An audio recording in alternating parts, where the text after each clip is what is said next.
ദാനിയേലോ സിംഹക്കുഴിയിൽ ആരാധിച്ചപ്പോൾ, അപ്പോസ്തലർ ജയിലുകളിൽ ആരാധിച്ചപ്പോൾ,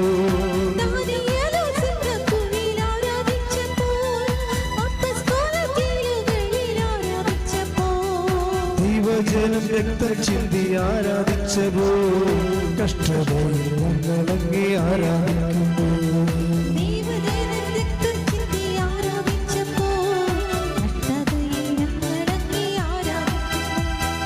ആരാധിക്കാം നമുക്ക് ആരാധിക്കാം, മാലാഖമാർ ഒന്നിച്ചാരാധിക്കാം, ആരാധിക്കാം നമുക്ക് ആരാധിക്കാം, ആത്മാവിൻ ശക്തിയോടെ ആരാധിക്കാം. സ്തുതിക്കട്ടെ. ഹല്ലേലൂയ ഹല്ലേലൂയ യേശുവേ ഹല്ലേലൂയ.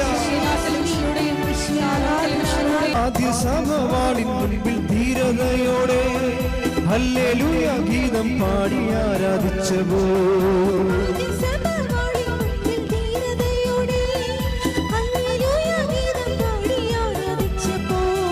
യേശുവിനായി ഈ ലോകത്തിൽ മരണം വന്നാലും ഹല്ലേലൂയ ഗീതം പാടി ആരാധിച്ചോളേ.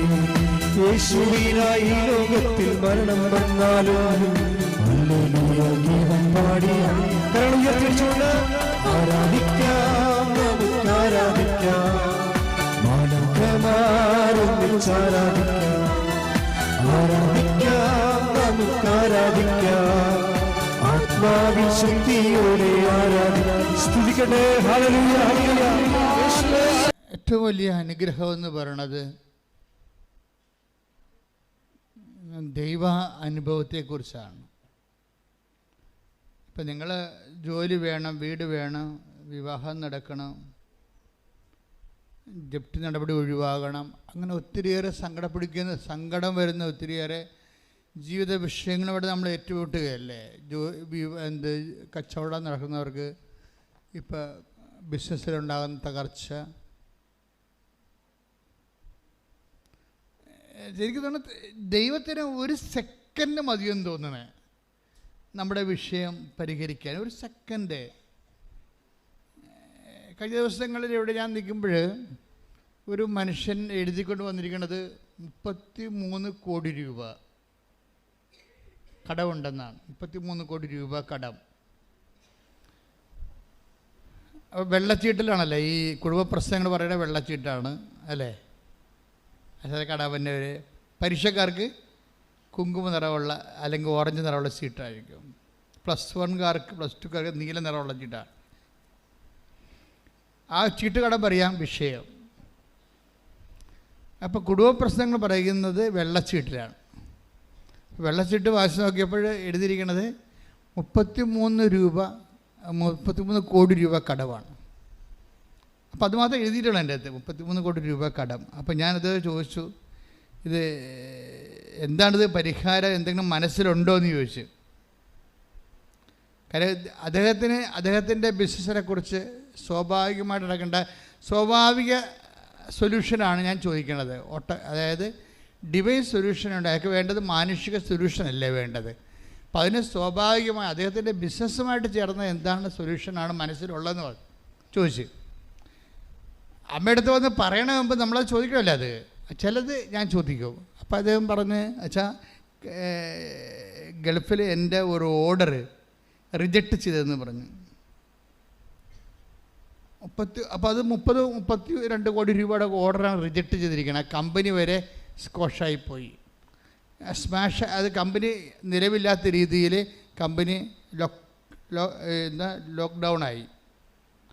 അതാണ് പ്രശ്നം. അപ്പോൾ അത് ഒരു മെയിൽ അയാൾക്ക് കഴിഞ്ഞ ദിവസങ്ങൾ വന്നായിരുന്നു. നിങ്ങളുടെ റിജക്റ്റ്, നിങ്ങൾ ഓർഡർ പ്ലാസ്റ്റിക് എന്തോ ഉണ്ടാക്കി കൊടുക്കണ ജോലിയാണ്. പ്ലാസ്റ്റിക് ഉൽപ്പന്നങ്ങളെ അദ്ദേഹം പുതിയ സിസ്റ്റം അനുസരിച്ച് യൂറോപ്യൻ ഓർഡറിന് പറ്റുന്ന രീതിയിലുള്ള പുതിയ യന്ത്രങ്ങളൊക്കെ സംഘടിപ്പിച്ചിട്ട് ഉൽപ്പന്നത്തിൽ മികവുണ്ടാക്കി ഒക്കെ വന്നപ്പോൾ ഓർഡർ പോയി. ഉൽപ്പന്നത്തിൽ മികവ് യൂറോപ്യൻ വിപണി കൊടുക്കാൻ പറ്റിയ പ്ലാസ്റ്റിക് ഉൽപ്പന്നങ്ങളാണ് ഉണ്ടാക്കിയിരിക്കുന്നത്. പക്ഷേ അതിൻ്റെ ഓർഡർ ഖത്തറിലെ ഓർഡറാണ് പോയിരിക്കുന്നത്. അപ്പോൾ 33 കോടി രൂപ കടമായി. അമ്മ പ്രത്യക്ഷപ്പെട്ട സ്ഥലത്താണ് നമ്മളിത് വിഷയം കൊണ്ടുവന്ന് സമർപ്പിക്കുന്നത്. അതിന് ഒരു പ്രത്യേക പ്രാർത്ഥനയുണ്ട്. അപ്പോൾ ഞാൻ ഇദ്ദേഹത്തിനോട് പറഞ്ഞത് ഓർഡർ പോയി വെച്ചാന്ന് പറഞ്ഞത്, ആ കമ്പനിയും പോയെന്ന്, നമുക്ക് ഓർഡർ തന്ന കമ്പനിയും പോയെന്നാണ്.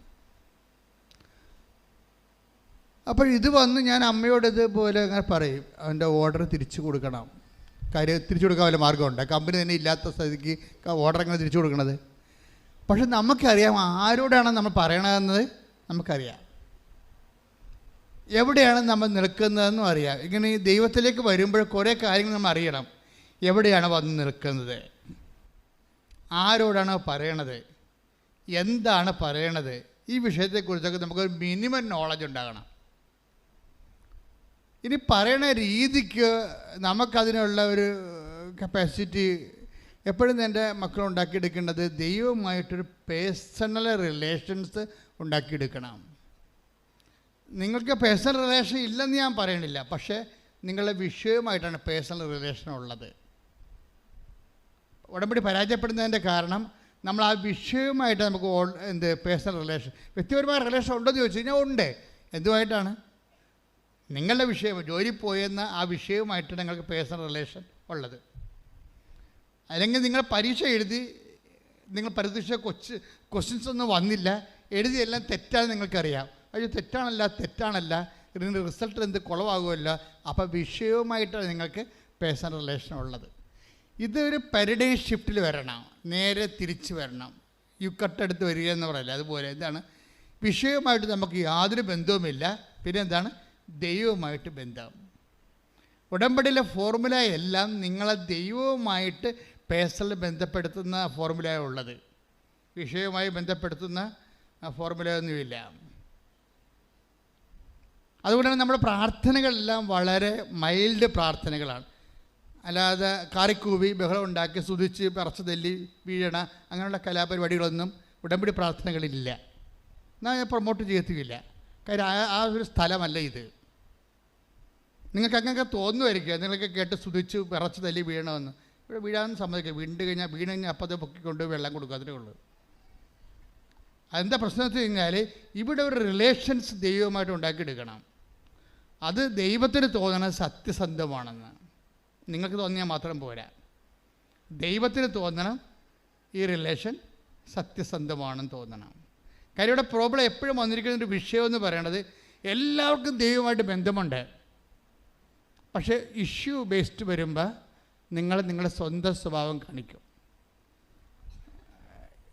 കൃപാസന ഒരു ആധ്യാത്മികമായ കളരി എന്ന രീതിയിൽ അവിടെ പഠിക്കേണ്ടത് എങ്ങനെയാണ് ദൈവമായിട്ടൊരു ഇൻട്രാക്ഷൻ സാധിക്കേണ്ടത് എങ്ങനെയാണ്. എപ്പോഴും നമ്മൾ ശ്രദ്ധിക്കേണ്ടത്, ഒരു വിഷയം വന്നാൽ നമ്മളുടെ കയ്യിൽ അസ്ഥിഭദ്രത പ്രധാനപ്പെട്ട വിഷയമാണ്. ഇപ്പം നിങ്ങളുടെ വീട്ടിൽ നിന്ന് ഇറങ്ങിയപ്പോൾ തന്നെ ഇന്ന് വീട്ടിലുള്ള എല്ലാവരും പറഞ്ഞ് ഇവിടെ നിൽക്കി, ഇന്ന് അളിയൻ വരും, അല്ലെങ്കിൽ ഇന്ന് എൻ്റെ ബന്ധുക്കൾ വരും, സ്വന്തം അത് ഇന്നിവിടെ നിൽക്ക്, നമുക്ക് അടുത്ത ഞായറാഴ്ച പോകാമല്ല ഉടമ്പടി ധ്യാനത്തിന് എന്ന് പറഞ്ഞ് നിങ്ങളെ പിടിച്ച് തെച്ച് വിചാരിച്ചോ? വീട്ടിൽ ഉള്ളവർ പിടിച്ചു നിർത്തും.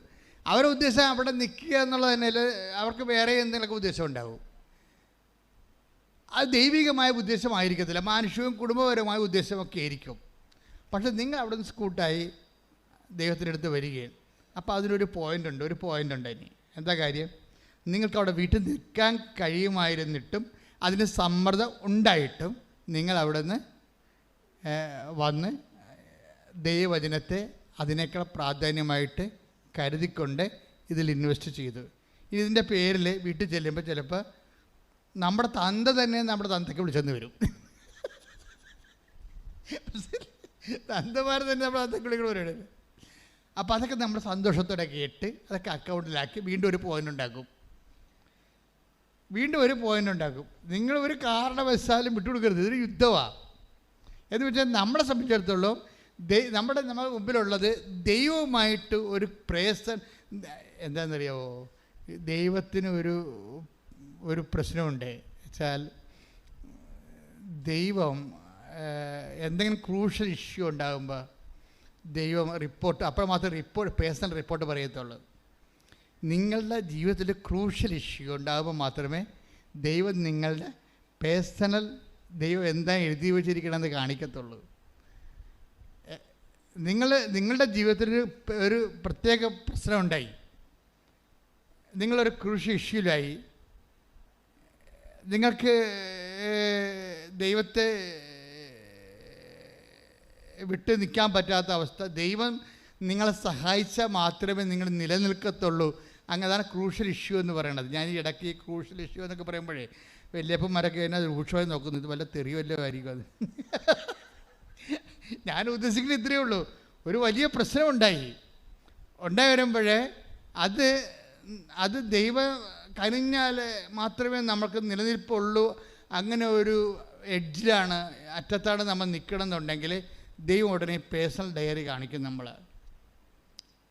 അവിടെയാണ് പ്രശ്നം. നമ്മളെക്കുറിച്ച് എഴുതി വെച്ചിരിക്കണ കാണിക്കും. കാര്യം പല സമയത്ത് നമ്മൾ ദൈവത്തിന് പണി കൊടുത്തിട്ടുണ്ട് തിരിച്ച്. നമ്മുടെ സ്വന്തം കാര്യത്തിന് വേണ്ടി, നമ്മുടെ താല്പര്യത്തിന് വേണ്ടിയും അഭിരുചിക്ക് വേണ്ടിയും നമ്മൾ ദൈവത്തിൻ്റെ മറന്ന് വേറെ കാര്യങ്ങൾക്ക് താല്പര്യം കൊടുത്ത് പോയിട്ടുള്ള ഒത്തിരി ചരിത്രങ്ങളുണ്ട്. അപ്പം അതുകൊണ്ട് ഈ മോസസിൻ്റെ ജീവിതത്തിലുണ്ടായിരുന്നു ഇങ്ങനെയുള്ള വിഷയങ്ങൾ.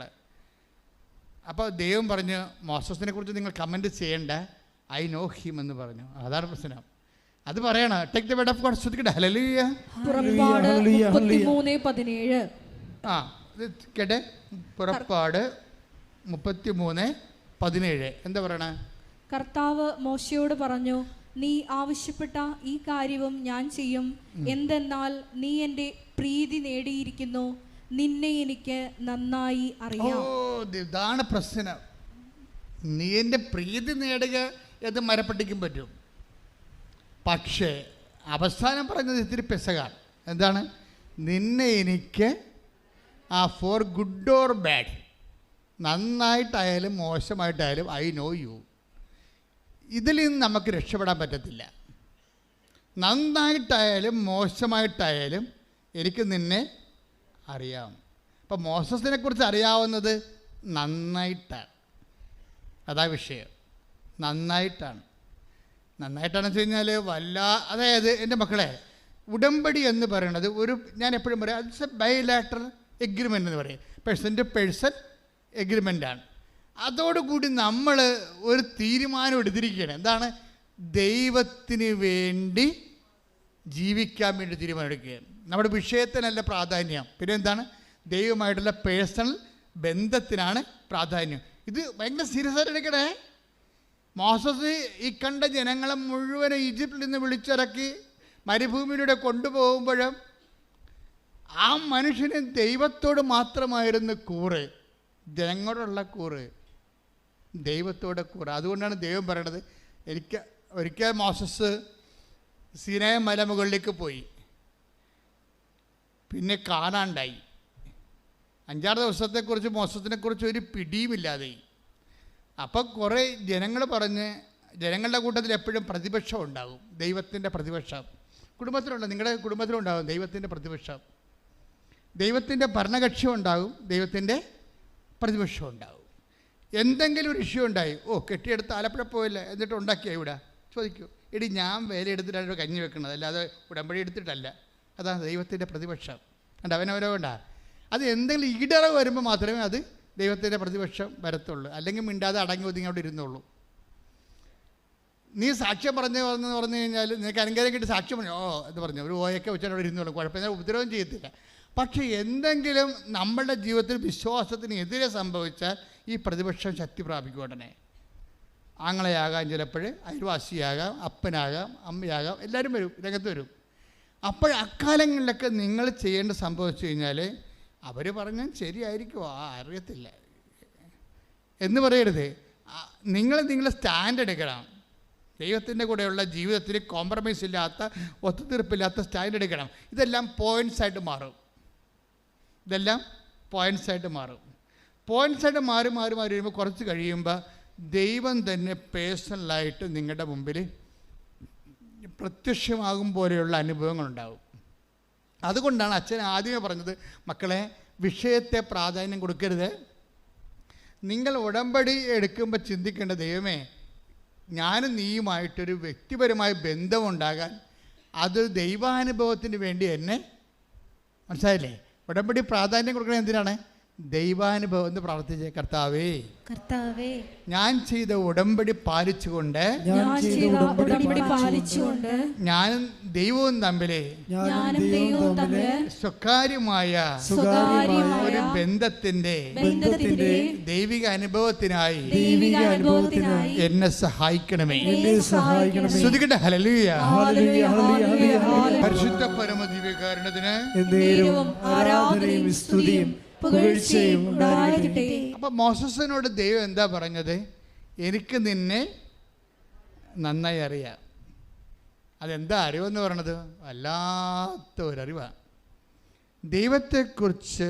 ദൈവത്തെ നമ്മളെക്കുറിച്ചുള്ള അറിവ്, അതാണ് നമ്മളുടെ ഉടമ്പടിയുടെ ഒരു നിയോഗം എന്ന് പറയണത്. കർത്താവേ, എന്നെക്കുറിച്ച് നല്ലതറിയാൻ, നന്നായി അറിയാൻ ഈ ഉടമ്പടിയിലൂടെ എന്നെ സഹായിക്കണമേ. അപ്പോൾ ദൈവത്തിനായിരിക്കണം പ്രാധാന്യം. നിങ്ങളുടെ ജോലി, വീട്, വിവാഹം ഇതൊക്കെ നിസ്സാരമാണ്. ഞാൻ പറഞ്ഞില്ല, ആ മനുഷ്യൻ്റെ കാര്യം 33 കോടി രൂപ കടമുണ്ട്. അപ്പോൾ ഞാൻ ചോദിച്ചത് ഇതെങ്ങനെയാണ് ഇത് വർക്കൗട്ട് ചെയ്യണത്? നിങ്ങളുടെ മനസ്സിൽ വല്ല ഐഡിയ ഉണ്ടോ? അപ്പോൾ അച്ഛാ, അത് കമ്പനി പൂട്ടിപ്പോയി, ഓർഡർ ക്യാൻസലായി, അതാണ് എൻ്റെ അവസ്ഥ എന്ന് പറയും. ഇപ്പം ഞാൻ അമ്മയോട് പറഞ്ഞു, അമ്മ കമ്പനി പൂട്ടിപ്പോയി, ഓർഡർ ക്യാൻസലായി. അത്രയാണ് ഞാൻ പറഞ്ഞത്. 10 മിനിറ്റ് കഴിഞ്ഞപ്പോൾ അയാൾക്ക് ഖത്തറിൽ നിന്ന് വിളി വന്നു, എന്താണ്, നിങ്ങളുടെ ഓർഡർ റീഇൻസ്റ്റേറ്റ് ചെയ്തിരിക്കണമെന്ന്. ഹല്ലേലൂയ, ഹല്ലേലൂയ, ഹല്ലേലൂയ. ഉടമ്പടിയിലൂടെ സമയബന്ധിതമായിട്ട് ഇവിടെ നന്ദി പറയും. ആ മനുഷ്യൻ അപ്പം തന്നെ വന്ന് സാക്ഷ്യം പറഞ്ഞിട്ടാണ് പോയത്. അതെന്താ പ്രശ്നം വെച്ച് കഴിഞ്ഞാൽ, അത്രയും സ്പീഡാണ് ഉടമ്പടി എന്ന് പറയുന്നത്. അത്രയും സ്പീഡാണ്. പൂട്ടിയ കമ്പനി വീണ്ടും തുറപ്പിച്ച് നഷ്ടപ്പെട്ട ഓർഡർ തിരിച്ചു കൊടുക്കാൻ ദൈവത്തിന് സെക്കൻഡുകൾ മതി. പക്ഷെ അതല്ല പ്രശ്നം. ഈ ഒരു ബന്ധം നിങ്ങൾ ഉണ്ടാക്കിയെടുക്കണം. അല്ല, ഒരു വിഷയം കഴിഞ്ഞിട്ട് പോയി ഇനി അടുത്ത വിഷയം വരുമ്പോൾ ദൈവത്തോട് ഇടപെടാം. ഇപ്പോൾ ഒരു വിഷയം ഉണ്ടായി, നമ്മൾ സാക്ഷ്യം പറഞ്ഞു പോയി, ഇനി അടുത്ത വിഷയം, എന്നിട്ട് പിന്നെ ലോകത്താനായിട്ട് ജീവിക്കും. എന്നിട്ട് പിന്നെ അവസാനം ഒരു വിഷയം ഉണ്ടാകുമ്പോൾ വീണ്ടും ദൈവത്തിലേക്ക് വരുമ്പോൾ ദൈവം പറയും, എനിക്ക് നിന്നെ അറിയാം എന്ന് പറയും. നിനക്കെന്താണ്? അന്നഴകുന്നവൻ അപ്പൻ. അതാണ് പ്രശ്നം. അത് നീ വിഷയം വെച്ചാണ് നീ എന്നോടത്ത് അടുത്ത് വരണത്.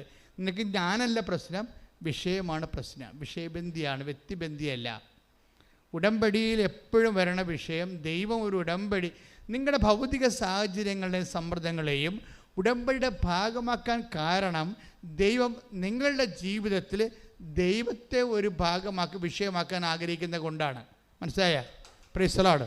ഹല്ലേലൂയ.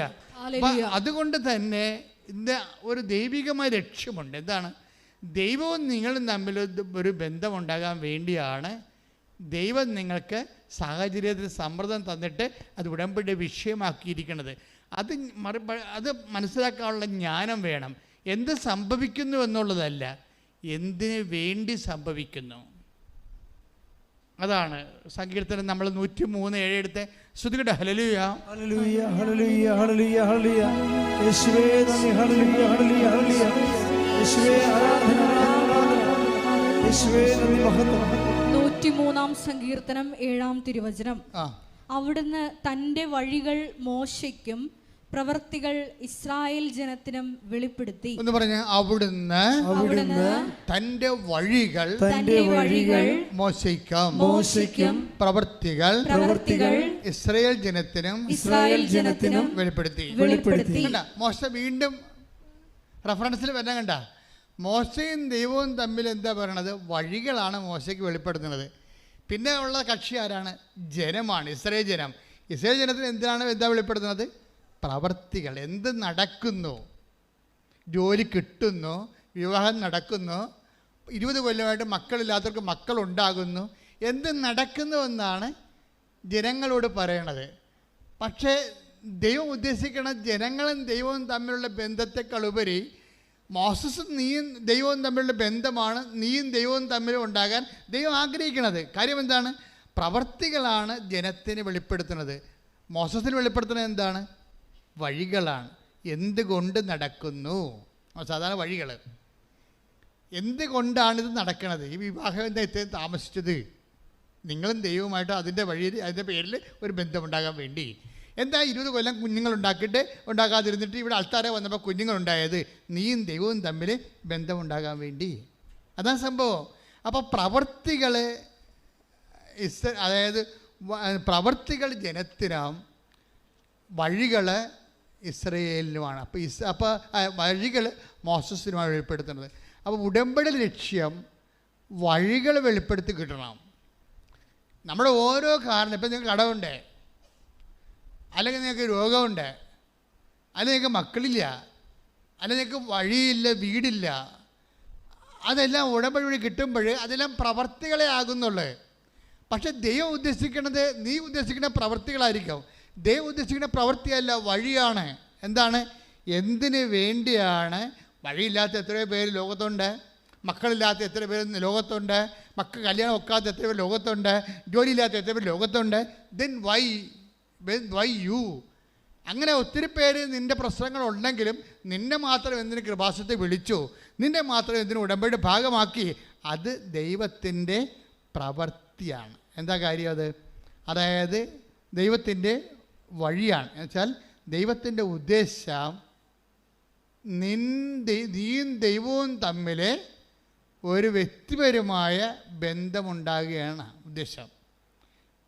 ഈ ഉടമ്പടി എടുത്തിരിക്കുന്ന 90% ആൾക്കാർക്ക് ഇതറിയത്തില്ല. അവർ ഓർക്കണ പ്രവൃത്തിയാണെന്ന് അവർ ഓർക്കണത്. സാക്ഷ്യം പറഞ്ഞ് അവർ മൂടും തട്ടിപ്പോകും. പക്ഷെ ദൈവം ഉദ്ദേശിക്കുന്ന പ്രവൃത്തിയല്ല, വഴിയാണ്. എന്താണ്? ഈ ഒരു പ്രശ്നം വഴി നീയും ദൈവവും തമ്മിൽ വ്യക്തിപരമായ ബന്ധമുണ്ടാകണം. മനസ്സിലായോ? അതാണ് ഈ സങ്കീർത്തനം 103:7 എന്താ പറയുന്നത്? ദൈവമായ കർത്താവ് തൻ്റെ പ്രവൃത്തികൾ ഇസ്രായേലിനും വഴികൾ മോശയ്ക്കും വെളിപ്പെടുത്തി. പ്രാർത്ഥിക്കുക, കർത്താവായ ദൈവമേ, ഉടമ്പടിയിലൂടെ വഴിയാണ് അങ്ങ് വെളിപ്പെടുത്തുന്നതെന്ന് മനസ്സിലാക്കി ഞാനും അങ്ങുമായി മോശയെ പോലെ വ്യക്തിപരമായ ഒരു ബന്ധമുണ്ടാകാൻ ഉടമ്പടിയിലൂടെ എന്നെ വിശേഷ വിധിയായി അഭിഷേകം ചെയ്യണം. ഒരു കാര്യം നിങ്ങൾക്ക് മനസ്സിലായി, ജനറൽ കാറ്റഗറിയിൽ നിന്ന് നിങ്ങൾ രക്ഷപ്പെടണം. ഒരു പേഴ്സണൽ ആൻഡ് പർട്ടിക്കുലർ കാറ്റഗറിയിലേക്ക് വരണം. ഉടമ്പടിയിൽ വരുന്ന ഒരു പ്രശ്നം, ജനറൽ കാറ്റഗറി ഉണ്ട്, പൊതുവായിട്ട് വരുന്ന ഒരു കൂട്ടം. അത് ജനത്തിൻ്റെ കൂട്ടമാണ്. ഈ ജനത്തിൻ്റെ കൂട്ടം എന്ന് പറയുമ്പോൾ അനുഗ്രഹം എന്തെങ്കിലും ഭൗതിക സാഹചര്യങ്ങൾ കുറഞ്ഞു പോയാൽ അവരുടനെ അവർ തിരിച്ചു പോകും ദൈവത്തിൽ നിന്ന്.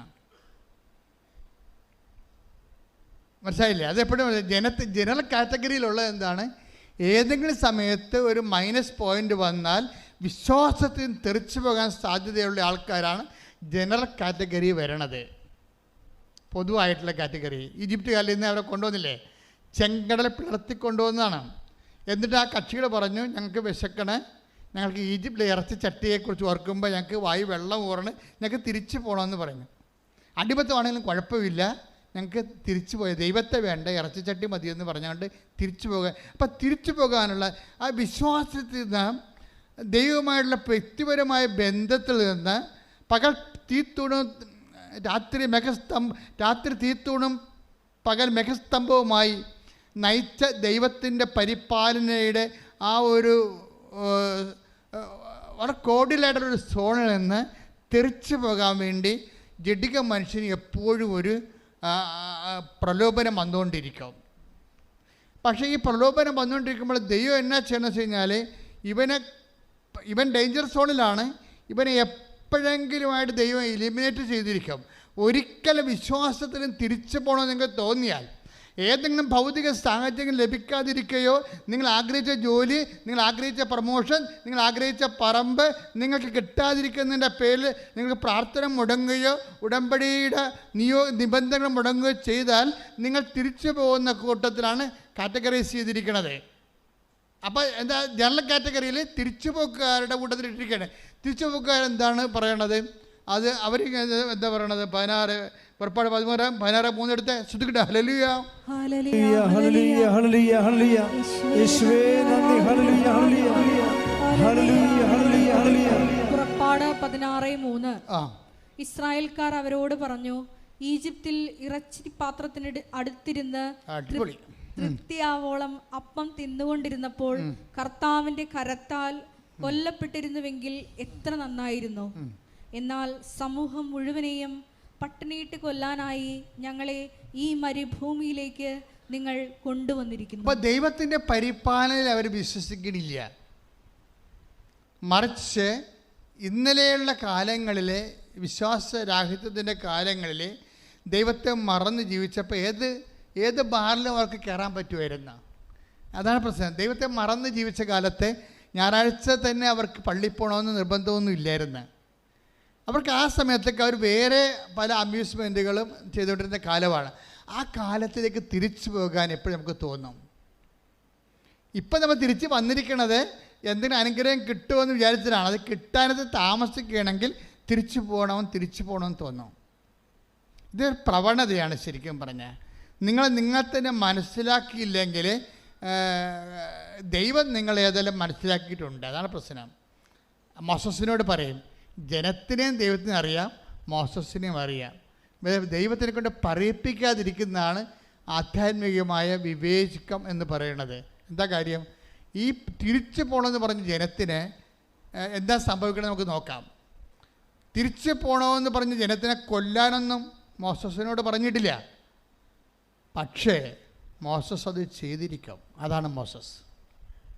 ഒരിക്കൽ ദൈവത്തിനെ മറന്നുകൊണ്ട് ജീവിച്ചവൻ, ഏതെങ്കിലും ഭൗതിക സാഹചര്യം കിട്ടിയത് കൊണ്ടോ കിട്ടാത്തത് കൊണ്ടോ താമസിച്ചത് കൊണ്ടോ അവൻ പഴയ കാലങ്ങളിലേക്ക് തിരിച്ചു പോകാൻ ആഗ്രഹിച്ചാൽ ഓർക്കുക, ഇന്നല്ലെങ്കിൽ നാളെ അതിന് മറുപടി പറയേണ്ടി വരും. ഒരു സംശയമില്ല.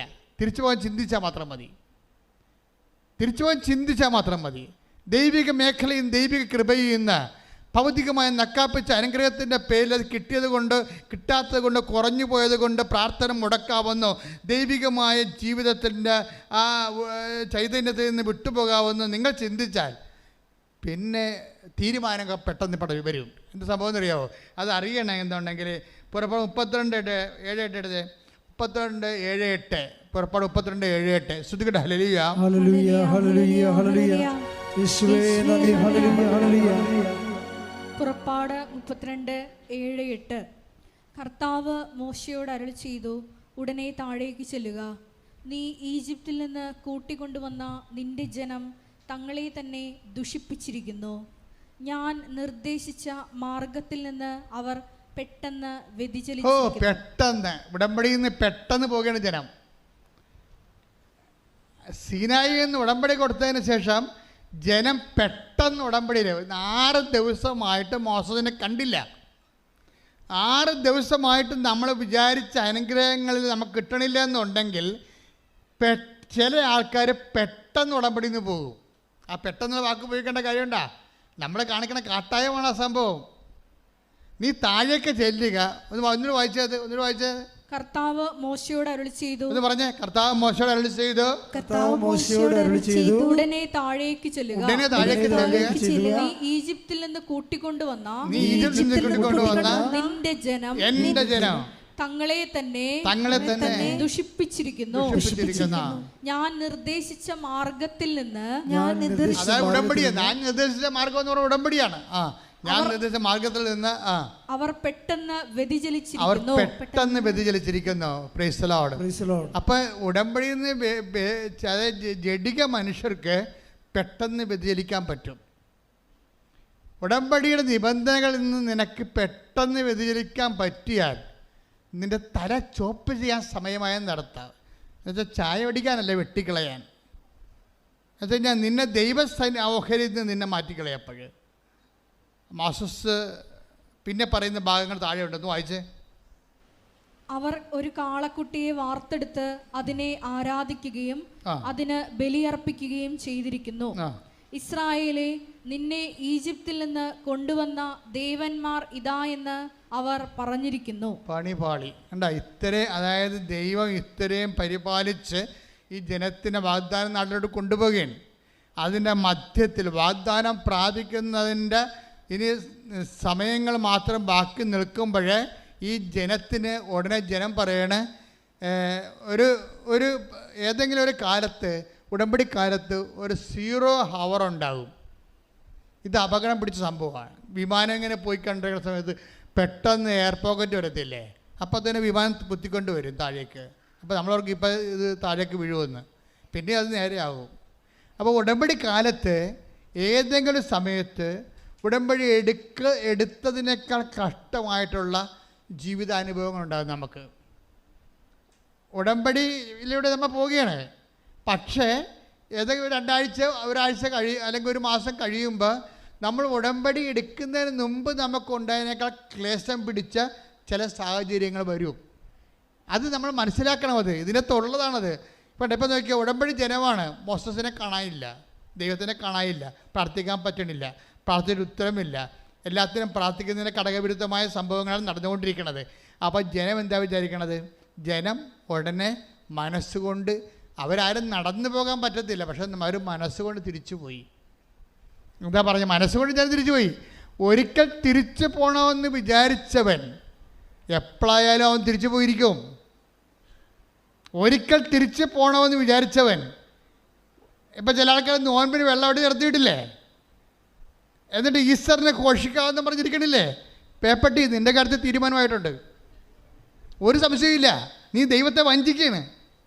നീ തിരിച്ചു പോകണമെന്ന് തീരുമാനിച്ചിരിക്കുന്നോ? നോൻപ് കഴിയുമ്പോൾ അടിച്ചു പൊളിക്കാൻ തീരുമാനിച്ചിരിക്കുന്നോ?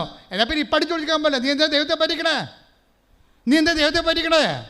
അപ്പോൾ തിരിച്ചു പോകണമെന്ന് തീരുമാനിക്കുന്നവൻ എപ്പോഴായാലും തിരിച്ചു പോയിരിക്കും.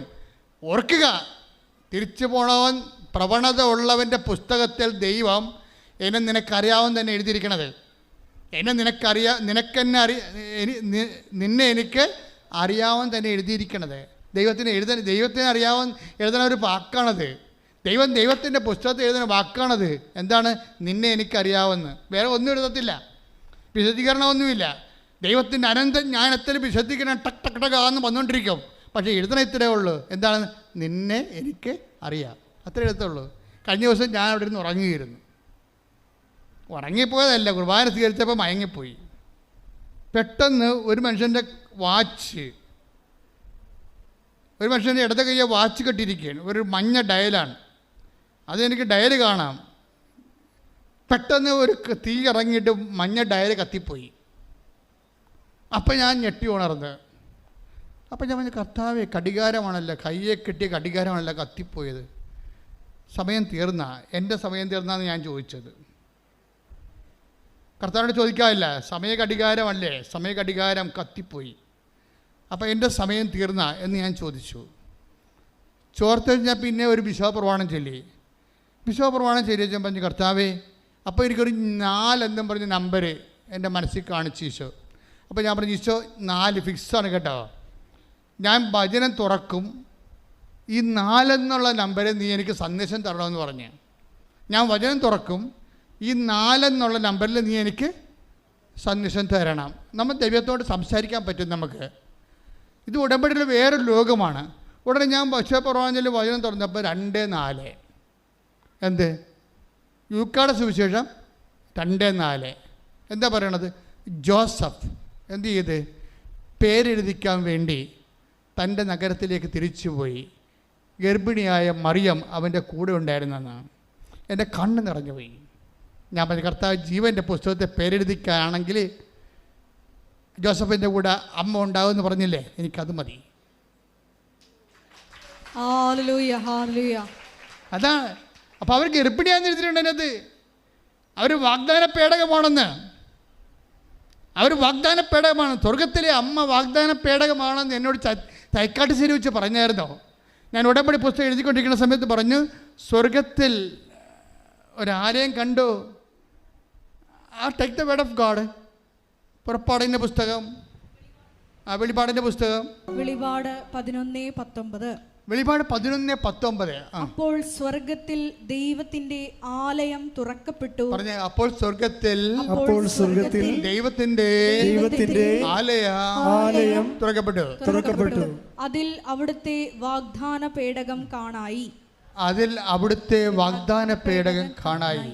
മിന്നൽ പിണരുകളും ഘോഷങ്ങളും ഇടിമുഴക്കങ്ങളും ഭൂകമ്പവും വലിയ കന്മഴയും ഉണ്ടായി. അടുത്ത വരി. സ്വർഗത്തിൽ വലിയ ഒരു അടയാളം കാണപ്പെട്ടു. സൂര്യനെ ഉടയാടയാക്കിയ ഒരു സ്ത്രീ, അവളുടെ പാദങ്ങൾക്കടിയിൽ ചന്ദ്രൻ, ശിരസിൽ 12 നക്ഷത്രങ്ങൾ കൊണ്ടുള്ള കിരീടം. ഉടമ്പടി പുസ്തകം എഴുതിക്കൊണ്ടിരിക്കുന്ന സമയത്ത് ഈശോ പറഞ്ഞത്, മകനെ ഈ 2 വരി 2 അധ്യായത്തിൽ കിടക്കുകയാണ്. ഇത് 2 ഒന്നായിരുന്നു. അധ്യായം ഇട്ടവന് വന്ന പെശകാണെന്ന്, അധ്യായം തിരിച്ചവന് വന്ന പെശകാണെന്ന്. എന്ന് വെച്ച് കഴിഞ്ഞാൽ 2, അതായത് 11ഉം 12ഉം ആ വചനം എല്ലാം ഒന്നാണ്. അതായത് സ്വർഗത്തിൽ അടയാളം കാണപ്പെട്ടു, വാഗ്ദാന പേടകം കാണപ്പെട്ടു. പിന്നെ ആ വാഗ്ദാന പേടകം ആരാണ്? ഒരു സ്ത്രീയാണെന്ന്, അവൾ ഗർഭിണിയായിരുന്നെന്ന്. അപ്പം അമ്മയാണ് വാഗ്ദാന പേടകം എന്നാണ് പറയണത്. Praise the Lord. ഈ വാഗ്ദാന പേടകമായ അമ്മയോടാണ് നമ്മൾ ഉടമ്പടി ചെയ്തിരിക്കുന്നത്. അതാണ് ഉടമ്പടി മാതാവ് എന്ന് പറയുന്നത്. അതിനോട് പറഞ്ഞത്, നിൻ്റെ കാലം എപ്പോൾ എത്തിയാലും നിൻ്റെ കൂടെ അമ്മ ജീവൻ്റെ പുസ്തകത്തിൽ പേരെഴുതിക്കുന്ന സ്ഥലത്തേക്ക് കൂടെ വരുമെന്നാണ്. ശ്രദ്ധിക്കട്ടെ.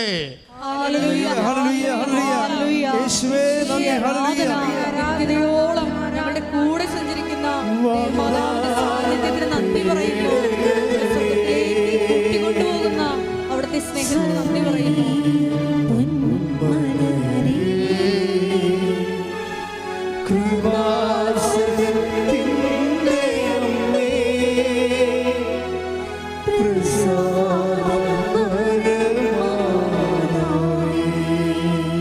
പരിശുദ്ധ പരമ ദിവ്യകാരുണ്യത്തിന്. അപ്പൊ എൻ്റെ മക്കളെ, നമ്മൾ എന്തെല്ലാം അനുഗ്രഹങ്ങളെ കുറിച്ചാണ് നിങ്ങൾ സ്വപ്നം കാണുകയും അതിൽ അമിതമായ പ്രാധാന്യം കൊടുക്കുകയും ചെയ്യുമ്പോൾ എനിക്ക് തോന്നുന്നത് ഉടമ്പടിയിൽ ഏറ്റവും കൂടുതൽ പ്രാധാന്യം കൊടുക്കേണ്ട നിയോഗം എന്ന് പറയുന്നത് ദൈവാനുഭവമാണ്. ദൈവാനുഭവത്തിന് പ്രധാന ദൈവാനുഭവം ഒന്നാമത്തെ നിയോഗം എന്ന് പറയുന്നത്, എനിക്ക് ദൈവത്തെ അനുഭവിക്കണം, എനിക്ക് ദൈവത്തെ കാണണം, എനിക്ക് ദൈവത്തിന് വേണ്ടി ജീവിക്കണം, ദൈവത്തിൻ്റെ കൂടെ ആയിരിക്കണം. അങ്ങനെയാണ് നിൻ്റെ മനസ്സെങ്കിലേ ബാക്കിയെല്ലാം എളുപ്പമാകും. നീ ഇത് അവസാനത്തെ കാരണമായിട്ട് പോലും എഴുതണില്ലല്ലോ. അവസാനം ഒന്നുമില്ലേ, കെട്ടിച്ചു വിട്ട മകളുടെ കാര്യം എഴുതി വെക്കും. കെട്ടിച്ചു വിട്ട മകൾക്ക് എഴുതണ്ടെന്നല്ല കാര്യം, എഴുതാനുള്ള എല്ലാം എഴുതിയെങ്കിലും സ്വന്തം കാര്യം മാത്രമേ എഴുതത്തുള്ളൂ, കുടുംബത്തിലുള്ള കാര്യം മാത്രമേ എഴുതത്തുള്ളൂ. അത് ചില ആൾക്കാർ മാത്രമേ അയൽവാസികളുടെ കാര്യം എഴുതത്തുള്ളൂ. പിന്നെ ഞാനിപ്പോൾ വണ്ടിയും കാശും മുടക്കി ഇടിയും കൊണ്ട് വേർപ്പഴിച്ച് ഇവിടെ പുഴുങ്ങി ഇവിടെ ഇരുന്നിട്ട് നടുകട എഴുതാനാണ്, എൻ്റെ കാര്യം നടക്കട്ടെ അവിടെ എന്ന് പറയും. അതോടുകൂടി ഉടമ്പടിക്ക് തീരുമാനമാകും. എന്താ കാര്യം? നീ ലോകത്താനാ, നീ ദൈവിക ജീവൻ നിന്നിൽ വസിക്കണില്ല. നീ സ്വന്തം വയറ്റിപ്പഴപ്പിന് വേണ്ടി മാത്രം കെട്ടിയെടുത്ത് വണ്ടിയും കയറി ഇവിടെ വന്നിരിക്കുകയാണ്. ആ ദൈവത്തിന് പിടികൊടുക്കണ?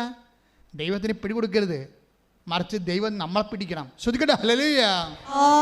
ഉടമ്പടിയുടെ കാലങ്ങളിൽ നെഗറ്റീവ്സ് എപ്പോഴും സംഭവിച്ചുകൊണ്ടിരിക്കാം, തീ എപ്പോഴും കത്തിക്കൊണ്ടിരിക്കാം. ദൈവത്തിൻ്റെ സാന്നിധ്യത്തിൻ്റെ ഭാഗമായിട്ട് ഉടമ്പടിയിൽ തീ കത്തിക്കൊണ്ടിരിക്കും. എന്ന് വെച്ചാൽ നമ്മൾ പൊള്ളണ അനുഭവങ്ങൾ ഉണ്ടായിക്കൊണ്ടിരിക്കും. പൊള്ളൻ അനുഭവങ്ങൾ ഉള്ളത് കൊണ്ട് വെച്ചാൽ അതിൻ്റെ എലിമിനേഷനിലേക്ക് ഇപ്പോൾ തന്നെ നമ്മളുള്ള സ്മിർനായിലെ സഭ, take the word of God. വെളിപാട് എടുത്ത് 3:2 എടുത്ത് 3:2. വെളിപാട് 3:2. ഉണരുക, നിന്നിൽ ആസന്ന മരണമായി അവശേഷിക്കുന്നതിനെ ഉത്തേജിപ്പിക്കുക. പറഞ്ഞ ഉണരുക, നിന്നിൽ ആസന്ന മരണമായി അവശേഷിക്കുന്നതിനെ ഉത്തേജിപ്പിക്കുക. എപ്പോഴും ഉടമ്പടിയിൽ എപ്പോഴും തീയിലാണ് ഈ ഉടമ്പടി ചെയ്യണത്. എപ്പോഴും നമ്മളിവിടെ കൊണ്ടുവന്ന് പുസ്തകം ഇവിടെ കൊണ്ടുവന്ന് നിങ്ങളുടെ നിയോഗം ഇടുന്നത് ഒരു വിഷയം. പക്ഷേ ഉടമ്പടി നടക്കുന്നത് ദൈവത്തിന് പറ്റാത്ത നമ്മളുടെ ജീവിതത്തിലുള്ള ദൈവവിരുദ്ധമായ കണങ്ങളെ എപ്പോഴും ഇങ്ങനെ ബേൺ ചെയ്ത് കളഞ്ഞുകൊണ്ടിരിക്കും. എന്നിട്ട് ക്ഷമ, ദയ, നന്മ, വിശ്വസ്തത, ആത്മസംയമനം, നമ്മുടെ അഹങ്കാരമൊക്കെ ഇല്ലേ, അഹങ്കാരമൊക്കെ ഉണ്ടാവില്ല നമ്മളിൽ. അതുകൊണ്ടല്ലേ പത്രം കൊടുപ്പൊക്കെ വെച്ചിരിക്കണം, അതിൻ്റെ പേരിലാണ് വെച്ചിരിക്കണത്. എന്താ കാര്യം? പത്രം കൊടുക്കണമെങ്കിൽ അതിനു വേണ്ടി നമ്മുടെ ദുരഭിമാനം കളഞ്ഞിട്ട് മാത്രമേ നമുക്കതൊക്കെ ചെയ്യാൻ പറ്റത്തുള്ളൂ. ബേൺ ചെയ്യാൻ വേണ്ടി ഒത്തിരി സംഭവങ്ങളായി വെച്ചിട്ടുണ്ടേ. ബേൺ ചെയ്ത് കളയാൻ വേണ്ടി. കാര്യം നമുക്ക് ആവശ്യമില്ലാത്ത ദുരഭിമാനം, നമ്മുടെ വീട്, നമ്മുടെ പറമ്പ്, നമ്മുടെ ജാതി, നമ്മുടെ വർഗം, നമ്മുടെ തറവാട്, നമ്മുടെ സൗന്ദര്യം, നമ്മുടെ സ്കൂളിലും കോളേജിലൊക്കെ നമ്മുടെ നിലപാട്, ഇങ്ങനെയൊക്കെ കുറേ സംഭവങ്ങളില്ലേ. അച്ഛന്മാർ വരുമ്പോൾ ഞാൻ പറയും നിങ്ങൾ ഉടമ്പടി എടുക്കരുതെന്ന് പറയും അച്ഛന്മാരോട്. കാര്യം ഇത് കൂടുതൽ ദുരഭിമാനമുള്ള കക്ഷികളാണ്.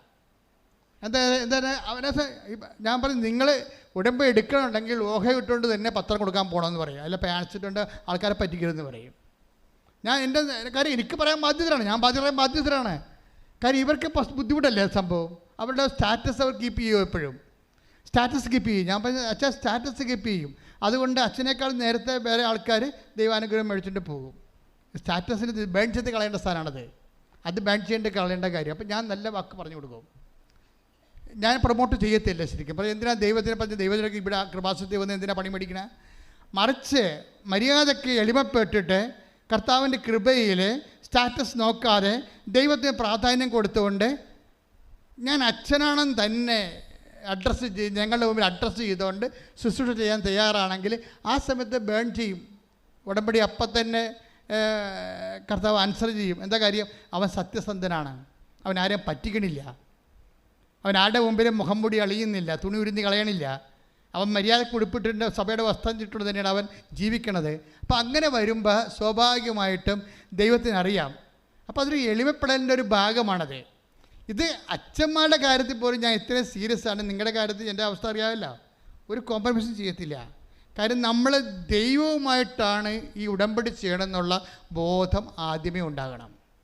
ദൈവവുമായിട്ടാണ് ഉടമ്പടി ചെയ്യണത്. അപ്പോൾ ദൈവമായിട്ട് ഉടമ്പടി ചെയ്യുമ്പോൾ നിങ്ങൾ ചെയ്യേണ്ടത് ദൈവമായിട്ടുള്ള ബന്ധം വർദ്ധിപ്പിക്കണം. അല്ലാതെ നിങ്ങൾക്ക് ജോലി കിട്ടണം, വിസ ഇപ്പം പാസ്സാകണം, അതൊക്കെ നിസ്സാര കാര്യമാണ്. ഇത് കഴിഞ്ഞ ദിവസം അവരുടെ പേരെന്നാ, കഴിഞ്ഞ ദിവസം ചേച്ചി തിരുവനന്തപുരത്ത് സാക്ഷ്യം പറഞ്ഞല്ല, ഐറിൻ ചേച്ചിയുടെ സാക്ഷ്യം നിങ്ങൾ കേട്ടാൽ നല്ലതായിരിക്കും. ഐറിൻ ചേച്ചിയുടെ സാക്ഷ്യം വെച്ച് കഴിഞ്ഞാൽ ഐറിൻ ചേച്ചിയുടെ ഭർത്താവിൻ്റെ പേര് ജോസഫ് എന്നാണ്. പിള്ളോടിയാണ്, ഭയങ്കര വിസ, സഹിക്കാൻ പറ്റാത്ത വിസ. അങ്ങനെയൊക്കെ ദുബായിലാണ് ജോലി. അപ്പോൾ ആ കമ്പനിക്കാരൻ മാനേജർ പറഞ്ഞ് ഇങ്ങനെ പോയാൽ ഇത് നടക്കത്തില്ലെന്ന് പറഞ്ഞ്. പക്ഷെ പുള്ളി കേട്ടില്ല. പുള്ളി കേൾക്കാതെ എപ്പോഴും വീസി തന്നെയാണ് വെളിവില്ലാതെയാണ് കമ്പനി ചെല്ലണത്. വെളിവില്ലാതെ കമ്പനി ചെന്ന് ചെയ്യണമൊക്കെ തെറ്റിപ്പോയി അവസാനം അയാൾ മാനേജർ തന്നെ വിളിച്ച് വൈഫിനോട് പറയും, നാട്ടിൽ ജോസഫിനെ കൊണ്ട് സഹിക്കട്ട് കേട്ടാ, ഇയാളെ കയറ്റി പിടിക്കണേ. സാറേ കയറ്റി വിടല്ലേ സാറേ, ഞങ്ങൾ ഒരിടത്തും എത്തിയിട്ടില്ല. ഇതിപ്പോൾ 4ാമത്തെ വാണിങ്ങാണ് കൊടുത്തിരിക്കണത്. ഇനി സഹിക്കാൻ പറ്റത്തില്ല, നമുക്ക് കമ്പനിക്ക് നഷ്ടമാണെന്ന് പറയണേ. ഇപ്പോൾ ഇവർ പട്ടാങ്ങി പറയൊക്കെ പറഞ്ഞെങ്കിലും ഫോണോടെ വെച്ച് ഒരാഴ്ച കഴിഞ്ഞപ്പോൾ ജോസഫ് അവർ കൊറിയർ ചെയ്ത് ചാക്കൽ കെട്ടിയേ സ്റ്റാമ്പ് ഒട്ടിച്ച് വിട്ടവർ കൊറിയർ വന്ന് ഇവിടെ ഇറങ്ങി വെളിവില്ലാതെ.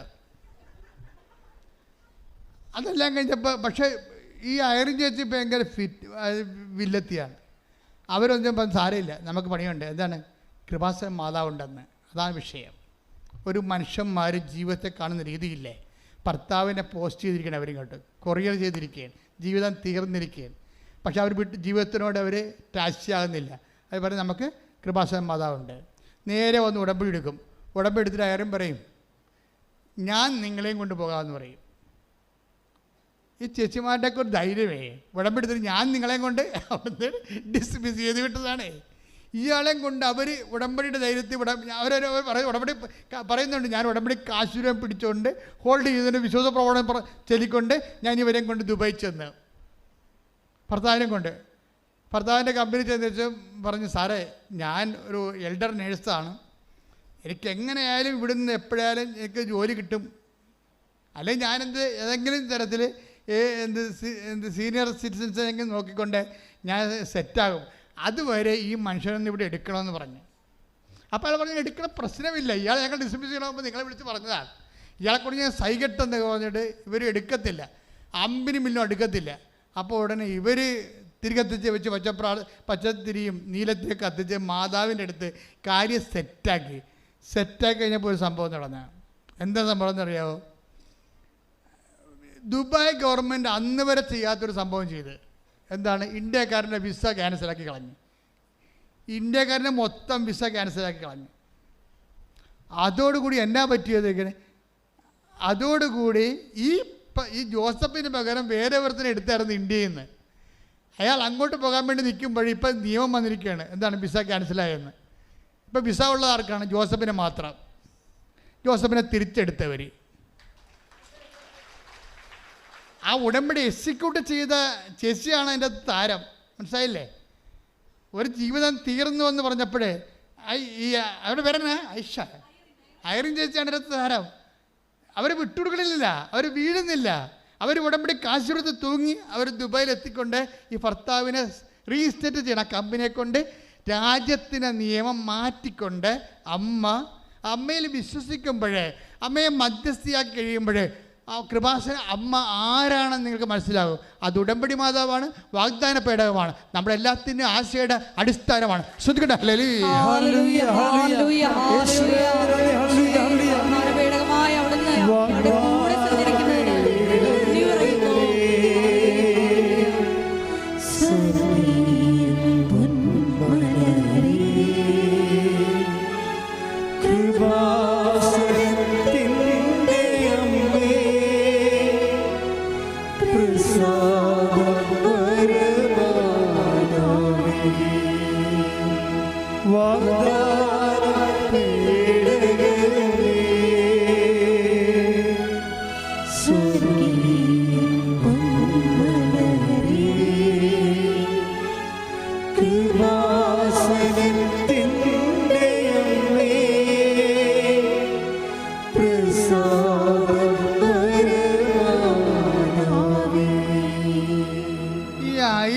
ഇത്രയും ധൈര്യം കിട്ടിയ എങ്ങനെ പറയാം? അനുവെന്നും പറഞ്ഞ ഒരാളെ ട്രിവാൻഡ്രത്തു നിന്നാണ്. ഈ അയറിൻ ട്രിവാൻഡ്രത്തു നിന്നാണ്. അനു ഒരിക്കൽ അയറിനെ കണ്ടപ്പോൾ പറഞ്ഞേ, പ്രാർത്ഥന കൊണ്ട് ജീവിക്കാൻ പറ്റുന്നൊരു സ്ഥലമുണ്ടെന്ന് പറഞ്ഞു. ഓരോ മനുഷ്യന്മാർ കൃപാസനത്തിൻ്റെ അനുഭവങ്ങൾ സൂക്ഷിക്കണതേ. അയറിനെ കണ്ടപ്പോഴേ അനു പറഞ്ഞത്, പ്രാർത്ഥിച്ചാൽ പ്രാർത്ഥന കൊണ്ട് ജീവിക്കാൻ പറ്റുന്ന ഒരു സ്ഥലമുണ്ടെന്ന്. അപ്പം അന്ന് തന്നെ ഈ കൃപാസനത്തെ ഇൻട്രൊഡ്യൂസ് ചെയ്തിട്ടുണ്ട്. അപ്പോൾ അവർക്ക് വിഷയമുണ്ട്. അപ്പം നിങ്ങളോർക്കും ആ അനുവാണ് ഈ കുടുംബം മുഴുവൻ രക്ഷപ്പെടുത്തിയത്. എന്താണ്? ഒറ്റ വാക്കുകൊണ്ടാണ്. അയറിനോട് പറഞ്ഞു, പ്രാർത്ഥന കൊണ്ട് ജീവിക്കാൻ പറ്റിയ ഒരു സ്ഥലമുണ്ടെന്ന് പറഞ്ഞു. അത് അവളുടെ തലയ്ക്ക് പിടിച്ച സംഭവം. അതായത് നിങ്ങൾ ക്രിസ്തുവിനെ കൈമാറുമ്പോൾ, പരിശുദ്ധ അമ്മയുടെ മാധ്യസ്ഥം കൈമാറുമ്പോൾ, ശരിക്കും പറഞ്ഞാൽ നിങ്ങൾ സുവിശേഷമാവുകയും സുവിശേഷമേകുകയും ചെയ്യുമ്പോൾ ദൈവത്തിൻ്റെ സ്വന്തമായി മാറുകയാണ് ചെയ്യണത്. ഇങ്ങനെയാണ് പേഴ്സണൽ റിലേഷൻ വർദ്ധിപ്പിക്കണത്. മനസ്സിലായ? ദൈവത്തിൻ്റെ സ്വന്തമാണെന്ന് വിളിച്ചു പറയണമല്ല, ദൈവത്തെ കൂടി തോന്നണം. മോസസിനെ കുറിച്ച് തോന്നിയില്ലേ? എനിക്ക് മോസസിനെ അറിയാമെന്ന് പറഞ്ഞു. അതാണ് സംഭവം. അത് നമ്മളുടെ പ്രവർത്തനങ്ങളിലൂടെയാണ് നമുക്ക് ദൈവത്തിന് നമ്മളെ അറിയാൻ കഴിയണത്. ഇപ്പം എന്തുകൊണ്ടാണ് മോസസിനെ അറിയാമെന്ന് പറയാൻ കാരണം? അതിൻ്റെ താഴെയുണ്ട്. അതായത് 32, അതായത് പുറപ്പാടിൻ്റെ 32 താഴെ ശ്രുതികട ഹല്ലേലൂയ 32:14 താഴെ വായിച്ച് ശ്രുതികട ഹല്ലേലൂയ. യേശുവേ നന്ദി. ഹല്ലേലൂയ ഹല്ലേലൂയ ഹല്ലേലൂയ ഹല്ലേലൂയ. പുറപ്പാട് 32:14. തൻ്റെ ജനത്തിനെതിരായുള്ള തീരുമാനത്തിൽ നിന്ന് അവിടുന്ന് പിന്മാറി. മോശ കൈകളിൽ 2 ഉടമ്പടി പത്രികകളുമായി താഴേക്കിറങ്ങി. പലകകളുടെ ഇരുവശങ്ങളിലും എഴുത്തുണ്ടായിരുന്നു. പലകകൾ ദൈവത്തിൻ്റെ കൈവേലയും അവയിൽ കൊത്തിയിരുന്നത് അവിടുത്തെ കൈയെഴുത്തുമായിരുന്നു. നിങ്ങൾ ഈ ഒരു ഭാഗം വായിച്ച 32:14 നിൽക്കണം നമ്മളെ പുറപ്പാട്. ഇവിടെ സംഭവിക്കണമെന്ന് വെച്ച് കഴിഞ്ഞാൽ, ദൈവം ഈ ജനത്തെ നശിപ്പിക്കാൻ വേണ്ടി പോകുമ്പോൾ മോസസ് ദൈവത്തോട് പട്ടാങ്ങി പറയും. ദൈവത്തോട് പറയും, അങ്ങനെ നീ നശിപ്പിക്കരുത്. നശിപ്പിച്ച ഒരു പ്രശ്നമുണ്ട്. എന്താണ്? വാഗ്ദാന നാട് കാണിക്കാം, അവകാശമായി നൽകാമെന്നും പറഞ്ഞാണ് ഈജിപ്തിൽ നിന്ന് നീ ഇവരെ കൊണ്ടുപോകുന്നത്. അപ്പം നിനക്കതിനുള്ള ദൈവത്തിനുള്ള കഴിവില്ലാത്ത കൊണ്ടാണ് മരുഭൂമി വെച്ച് അവരെ കൊന്നു കളഞ്ഞതെന്ന് ഈജിപ്തുകാർ പറഞ്ഞാൽ പിന്നെ എനിക്ക് സഹിക്കാൻ പറ്റത്തില്ല, ഞാൻ പിന്നെ ജീവിച്ചിരിക്കത്തില്ലെന്ന് പറയാം. ആര്? ദൈവത്തിന് എന്തെങ്കിലും അപമാനം സംഭവിച്ചാൽ മോശ പറയുകയാണ്, ഞാൻ പിന്നെ ജീവിച്ചിരിക്കത്തില്ലെന്ന്. ഇതാണ് അവർ തമ്മിലുള്ള ബന്ധം. ഇവിടെ പ്രശ്നം, നിൻ്റെ കുടുംബത്തിൽ വിശ്വാസം കുറഞ്ഞാൽ, നിൻ്റെ കുടുംബത്തിലുള്ളവരും നിൻ്റെ അറിവിൽപ്പെട്ടവരും ദൈവത്തിൽ നിന്ന് അകന്നു പോണത് കണ്ടാൽ, നിനക്ക് വിഷമം തോന്നിയാൽ, ആ വിഷമം ഏതറ്റം വരെ പോകുന്നുണ്ടെങ്കിൽ അതെല്ലാം ദൈവം നിന്നെക്കുറിച്ച് കുറിച്ച് വെക്കുന്ന വ്യക്തിപരമായ ബയോഡേറ്റ ആയിരിക്കും. അതാണ് ദൈവം പറയണത്. എന്നിട്ട് പറയും, ഉടനെ ദൈവം പറയുകയാണ്, പുറപ്പാട് 32:14, ദൈവം ഈ ജനത്തെ നശിപ്പിക്കുക എന്നുള്ള തീരുമാനത്തിൽ നിന്ന് പിന്തിരിഞ്ഞുവെന്ന്. ആ ജനം മോശസിൻ്റെ മാധ്യസ്ഥത്തിൽ ജനത്തെ തെറ്റ് ചെയ്ത ജനത്തെ ദൈവം വെറുതെ വിടും.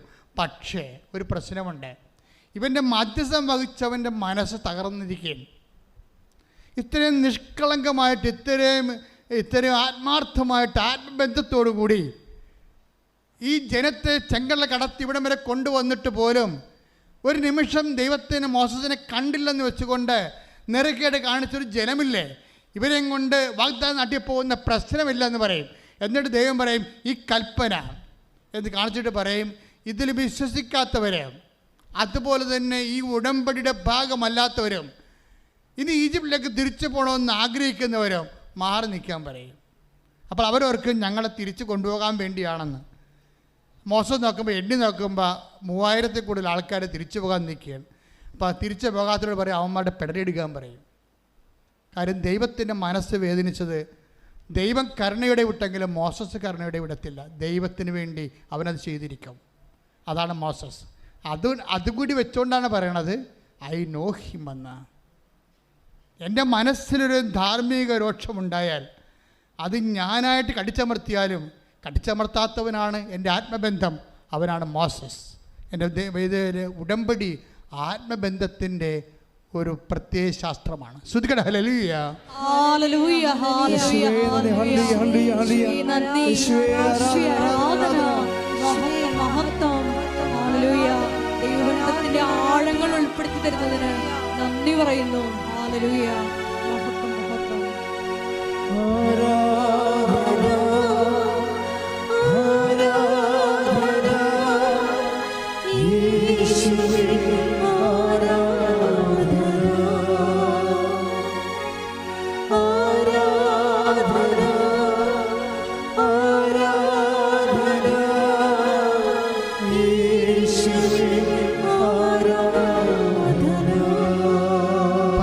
പരമദിവ്യകാരുണ്യത്തിന് എന്നേരവും ആരാധനയും സ്തുതിയും പുകഴ്ചയും ഉണ്ടായിരിക്കട്ടെ. പരിശുദ്ധ പരമദിവ്യകാരുണ്യത്തിന് എന്നേരവും ആരാധനയും സ്തുതിയും പുകഴ്ചയും ഉണ്ടായിരിക്കട്ടെ. പരിശുദ്ധ പരമദിവ്യകാരുണ്യത്തിന് എന്നേരവും ആരാധനയും സ്തുതിയും പുകഴ്ചയും ഉണ്ടായിരിക്കട്ടെ. അപ്പൊ ഇതിൻ്റെ അകത്ത് വരുന്ന ഒരു വിഷയം, ഉടമ്പടിയുടെ നിയോഗങ്ങളായ നമ്മൾ വെച്ചിരിക്കുന്ന ഭൗതിക ആവശ്യങ്ങളെക്കാൾ വലുത് ദൈവമായിട്ടുള്ള വ്യക്തിബന്ധം വർദ്ധിപ്പിക്കുന്നതിന് വേണ്ടിയുള്ള ആത്മീയ ആവശ്യങ്ങളാണ് ഇതിൻ്റെ കാതലെന്ന് പറയണത്.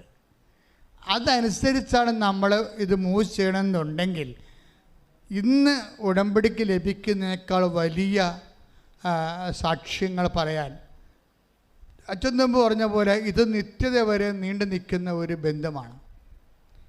ഇത് നിങ്ങളുടെ നാട് കൊണ്ട് അവസാനിക്കണില്ല.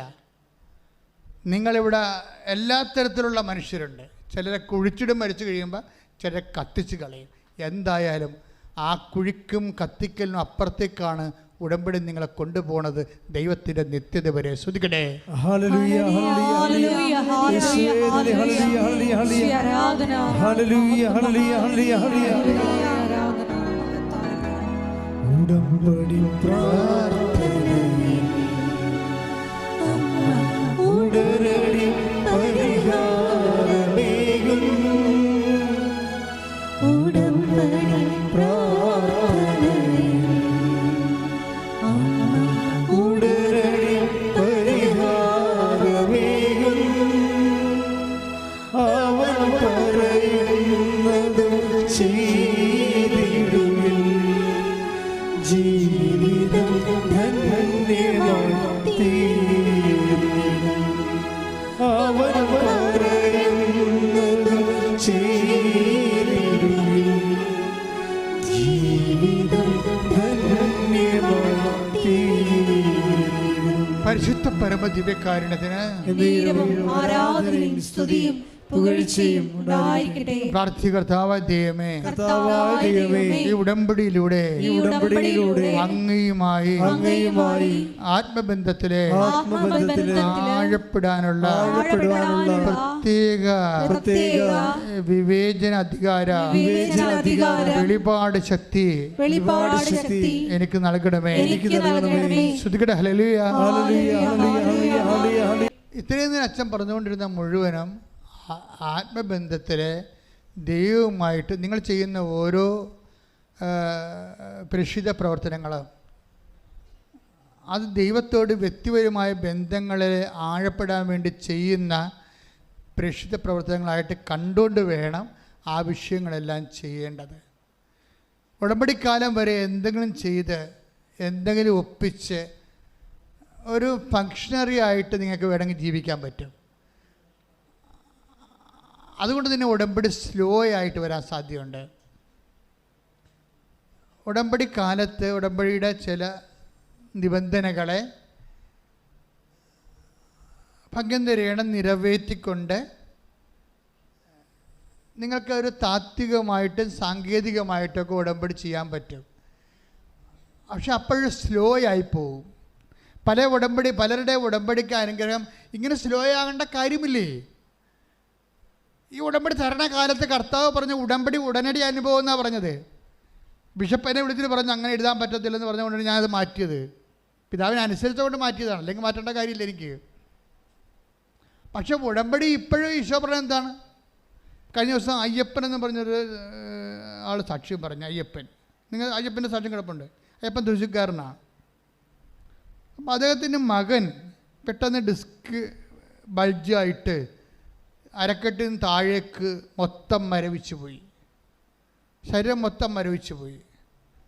കുറേ ട്രീറ്റ്മെൻറ്റ് കഴിഞ്ഞിട്ടും മരവിപ്പ് തന്നെ. കുറേ ട്രീറ്റ്മെൻറ്റ് കഴിഞ്ഞ് മരവിപ്പ് തന്നെ, മാറ്റമില്ല. മരവിക്കണം എന്ന് പറയുന്നത് വല്ലാത്ത മരവിപ്പാണ്. സൂചി കൊണ്ട് കുത്തിയാൽ പോലും തൊടയിൽ അറിയത്തില്ല.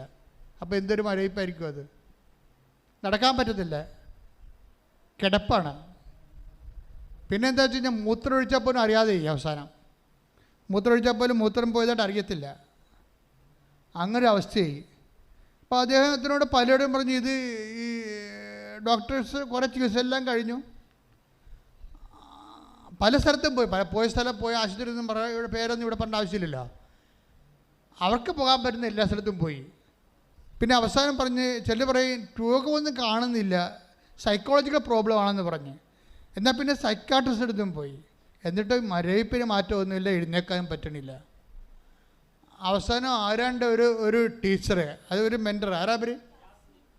ജാസ്മിൻ എന്നും പറഞ്ഞൊരു ടീച്ചർ അവരുടെ വീട്ടിൽ ചെല്ലാം, ഉടമ്പടി തേന് കൊടുക്കാൻ വേണ്ടി. അത് കൊടുക്കാൻ ചെന്നപ്പോൾ അവർക്ക് സംശയം തോന്നി. പറയണോ ഇങ്ങനെ കൃപാസനത്തെക്കുറിച്ച് പറയണോ? പറഞ്ഞാൽ ഇവർക്ക് എന്ത് തോന്നുമായിരിക്കും, അവരത് ആക്ഷേപിച്ച് കളയുവാ. അപ്പോൾ അത് സങ്കടമാണ്. മാതാവിനെക്കുറിച്ച് അങ്ങനെയൊക്കെ പറഞ്ഞാൽ അവർക്ക് പറയുന്നവർക്ക് സങ്കടം വരത്തില്ലേ? പറയണ്ടേ. പക്ഷേ ജാസ്മിൻ ഇവർ തീർന്നെന്ന് കണ്ടപ്പോൾ, ഇനി ഒരു മാർഗ്ഗമില്ലെന്ന് കണ്ടപ്പോൾ ജാസ്മിൻ പറഞ്ഞ് കൃപാസന മാതാവിൻ്റെ അടുത്ത് പോയാൽ രക്ഷപ്പെടുമെന്ന് പറഞ്ഞു. ഉടനെ അയ്യപ്പൻ കുഞ്ഞിനെയും കൊണ്ട് ഇവിടെ വന്ന് വീൽ ചെയറിലാണ് വന്നത്. ഉടമ്പടി എടുത്തു, ആൾത്താറിലും വന്ന് പ്രാർത്ഥിച്ചു, മാതാവിനെയും കണ്ട്. അപ്പോൾ ഒരു കൊല്ലമായിട്ട് അനക്കമില്ലാത്ത പയ്യനാണ്. ചേർത്തല ചെന്നപ്പോൾ അവൻ പറഞ്ഞ് വണ്ടി നിർത്തിക്ക്, എനിക്കൊന്ന് ഇറങ്ങി നിൽക്കണമെന്ന് പറഞ്ഞ്.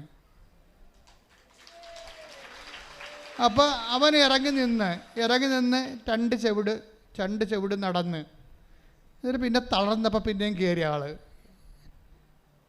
വീട്ടിൽ ചെന്ന് കഴിഞ്ഞ ഫെബ്രുവരിയിൽ ആദ്യവാരം മാതാവ് സ്വപ്നത്തെ കുറിച്ച് പറഞ്ഞ് ഫെബ്രുവരി 26 കംപ്ലീറ്റ് സുഖമാവുമെന്ന് പറഞ്ഞവനോട്.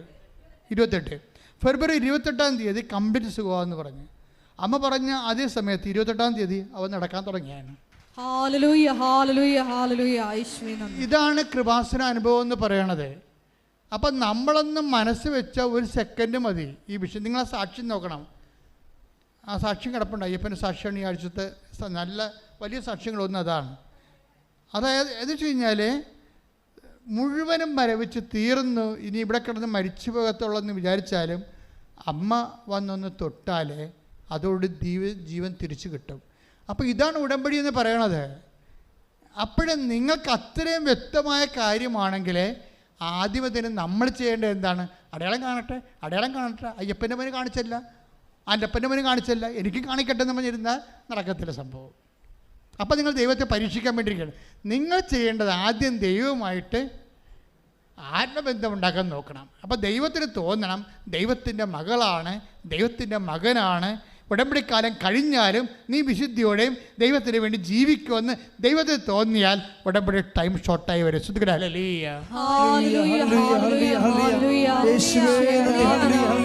അടയാളം കാണാത്തപ്പോഴും മഹത്വപ്പെടുത്തി ജീവിതത്തിൽ മുന്നേറുവാൻ ഈ ആരാധനയിലൂടെ ഞങ്ങൾ അഭിഷേകം ചെയ്യണമേ.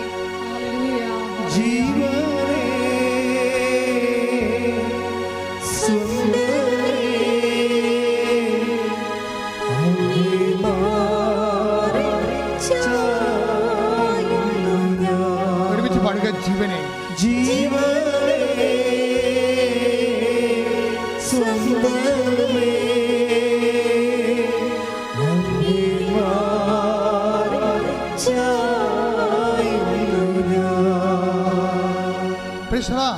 അതായത് ഉടമ്പടി നമ്മൾ സാക്ഷികൾക്ക് മനസ്സിലാവും. ഉടമ്പടി വിത്തിൻ നോ ടൈമായി വർക്കൗട്ട് ചെയ്യണത്. അതിന് മാറ്റമൊന്നുമില്ല. സമയമെന്ന് പറഞ്ഞാൽ സമയത്ത് സൃഷ്ടിച്ചിരിക്കുന്നത് തന്നെ ദൈവമാണ്. അതുതന്നെ അതിൻ്റെ വിധാതാവും ദൈവം തന്നെയാണ്. അപ്പം അതുകൊണ്ട് നമ്മളെ സംബന്ധിച്ചിടത്തോളം നമ്മൾ ദൈവത്തിൻ്റെ സ്വന്തമായി തീരുമ്പോൾ ബാക്കിയുള്ളതെല്ലാം ക്രമീകരിക്കപ്പെടുമെന്ന് പറഞ്ഞതിൻ്റെ കാരണം, ഇപ്പോൾ ഉദാഹരണത്തിന് സങ്കീർത്തനം എടുത്ത് 31:15-16 എടുക്കുക.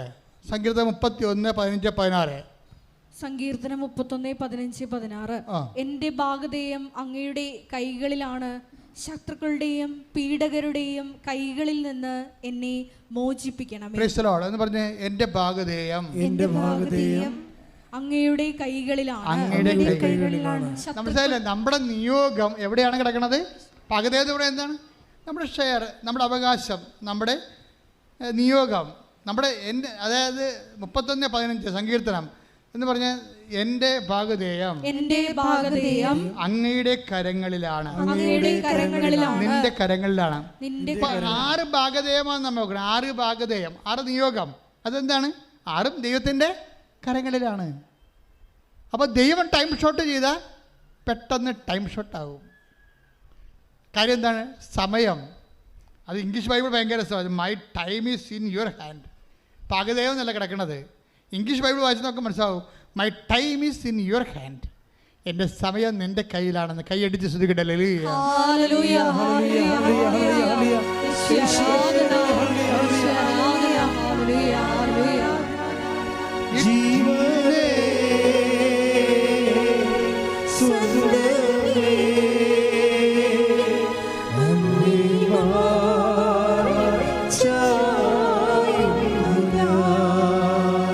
പരിശുദ്ധ പരമ ദിവ്യകാരുണ്യത്തിന്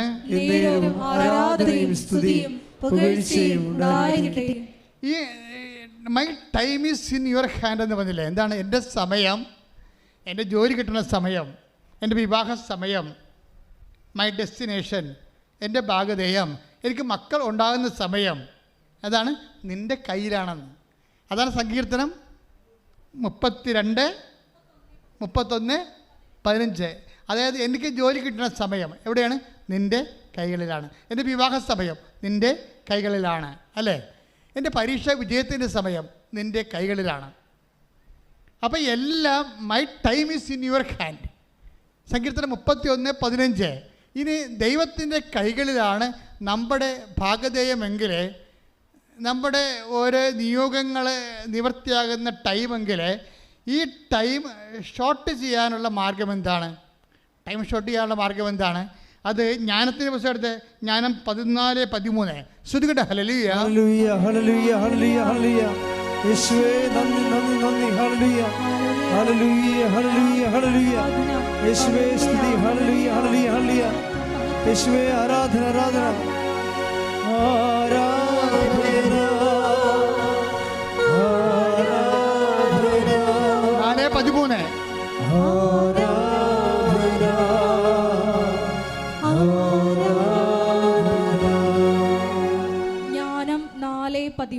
ഞാൻ 4:13.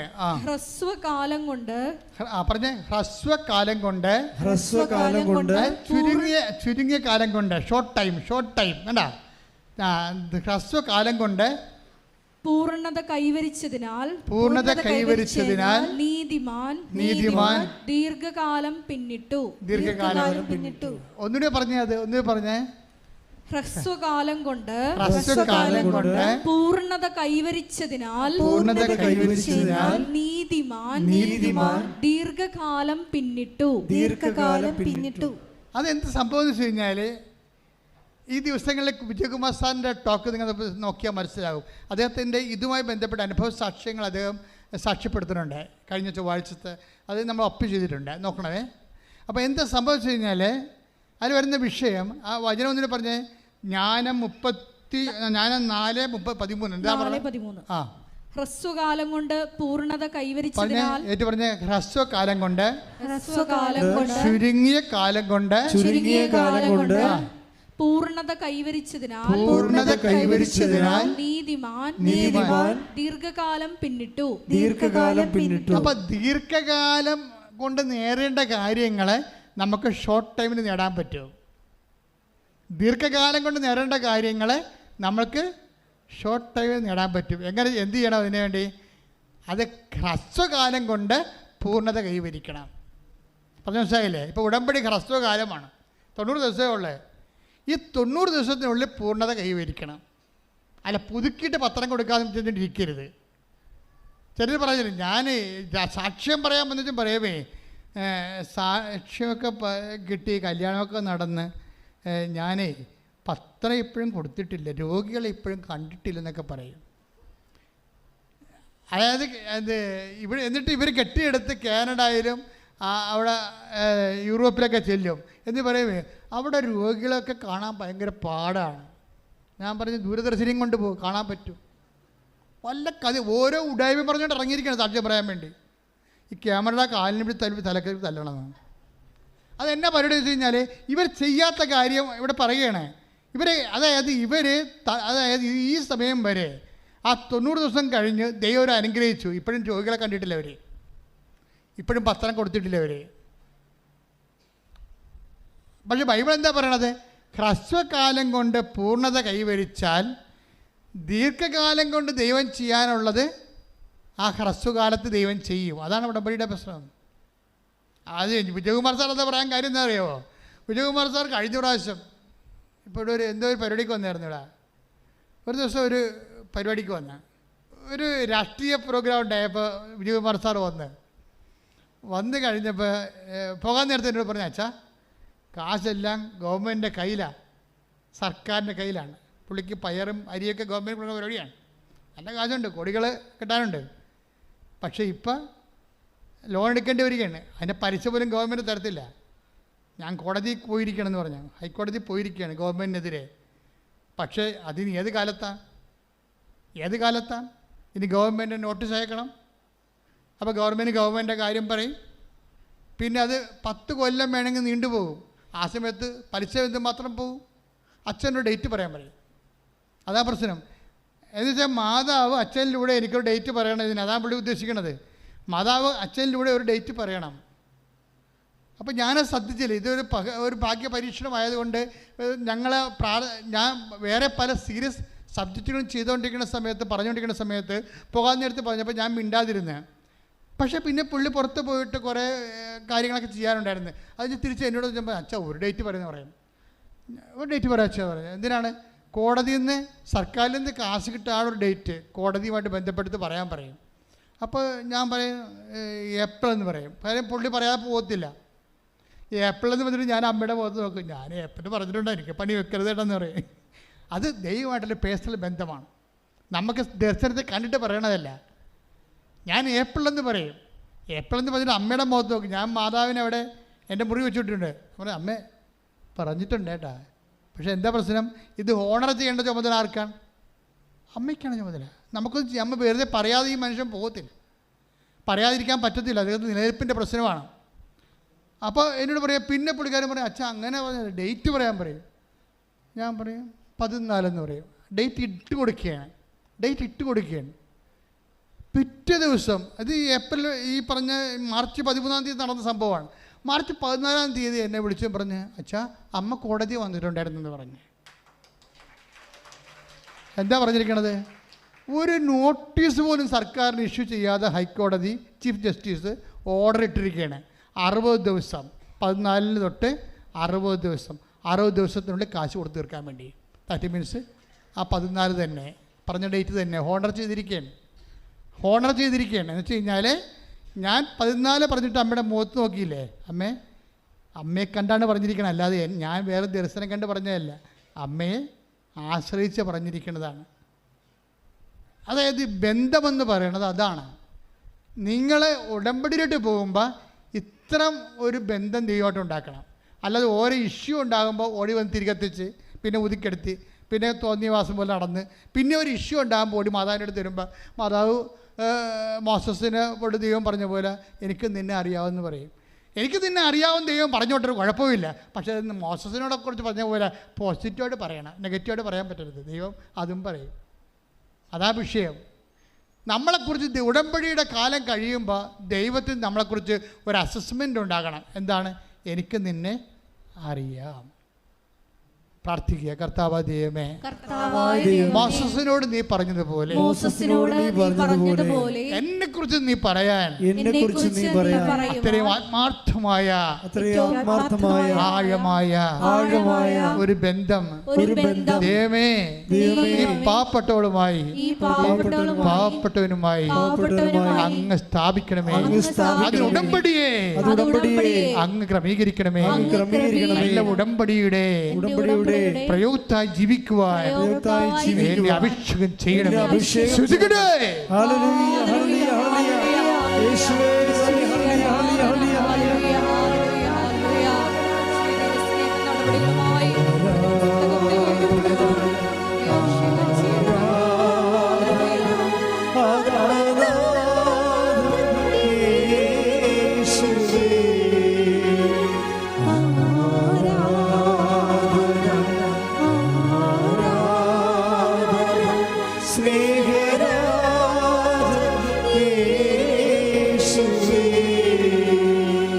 എഴുന്നേൽക്കുക.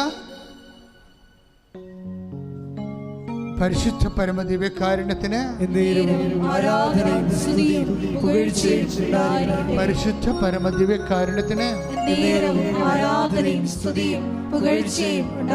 പരിശുദ്ധ പരമദിവ്യകാരുണ്യത്തിന് ആരാധന.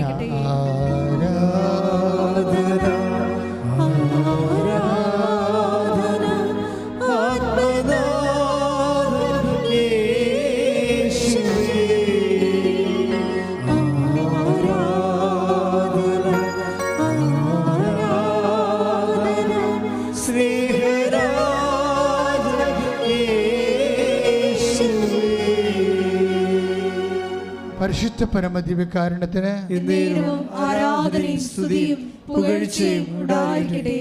15-126-56 ഒറ്റ നമ്പറല്ല, 3 നമ്പറാണ്. 15 ഒരു നമ്പർ, 126 നമ്പർ, 56 വേറെ നമ്പർ.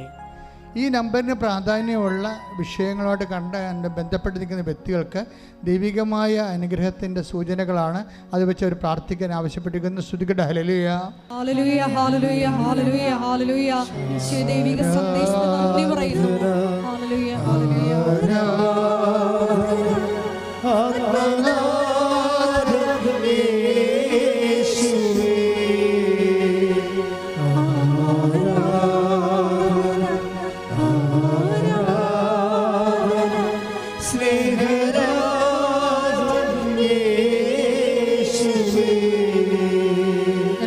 നിങ്ങളുടെ ഉള്ളിൽ സന്തോഷിക്കണം. കാര്യം ഇന്നത്തെ ധ്യാനത്തെ കേട്ടതുപോലെ ദൈവം സമീപസ്ഥനാണ്. ഹൃദയം നുറുങ്ങിയവർക്ക് ദൈവം എപ്പോഴാണ് ഏറ്റവും കൂടുതൽ നമുക്ക് സമീപസ്ഥനാകണത് എന്ന് വിശുദ്ധ ഗ്രന്ഥം പറയുന്നുണ്ട്. ഹൃദയം തകർന്നവർക്ക് അവിടുന്ന് സമീപസ്ഥനാണ്. Take the word of God. സ്തുതിക്കട്ടെ. ഹല്ലേലൂയ, ഹല്ലേലൂയ, ഹല്ലേലൂയ, ഹല്ലേലൂയ, ഹല്ലേലൂയ. യേശുവേ നന്ദി, നന്ദി, നന്ദി, നന്ദി. ഹല്ലേലൂയ, ഹല്ലേലൂയ, ഹല്ലേലൂയ. കൈവീശിക്കൊണ്ട്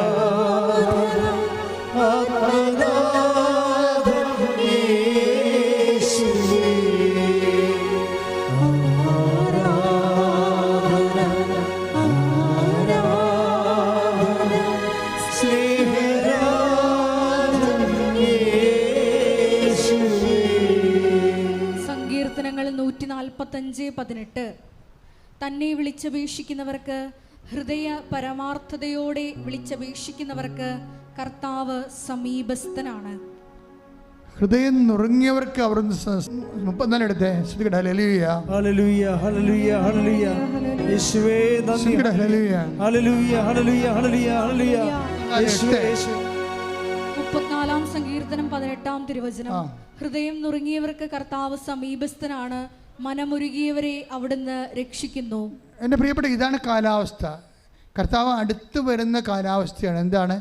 ഹൃദയം നുറുങ്ങിയവർക്ക് കർത്താവ് സമീപസ്ഥനാണ്. മനം തകർന്നവർക്ക് അവിടുന്നാണ് രക്ഷകൻ. സങ്കീർത്തനം 34:18 വചനമാണ്. അതായത് നമ്മൾക്ക് എപ്പോഴാണ് ഹൃദയം നുറുങ്ങിയത്, എപ്പോഴാണ് ജീവിതം തകർന്നിരിക്കുന്നത്, അപ്പോഴാണ് ദൈവം നമുക്ക് അടുത്തനുഭവിക്കാൻ പറ്റുന്ന കാലാവസ്ഥയാണത്. അത് മനസ്സിലാക്കിയിട്ട് നിരാശപ്പെടാതെ പ്രാർത്ഥനയിലും സൽപ്രവർത്തികളിലും നമ്മുടെ വിശ്വാസത്തെ സാധൂകരിച്ചുകൊണ്ട് മുന്നേറണമെന്നാണ് കർത്താവ് ആഗ്രഹിക്കുന്നത്. ശ്രുതികട്ടെ. ഹല്ലേലൂയ, ഹല്ലേലൂയ, ഹല്ലേലൂയ, ഹല്ലേലൂയ.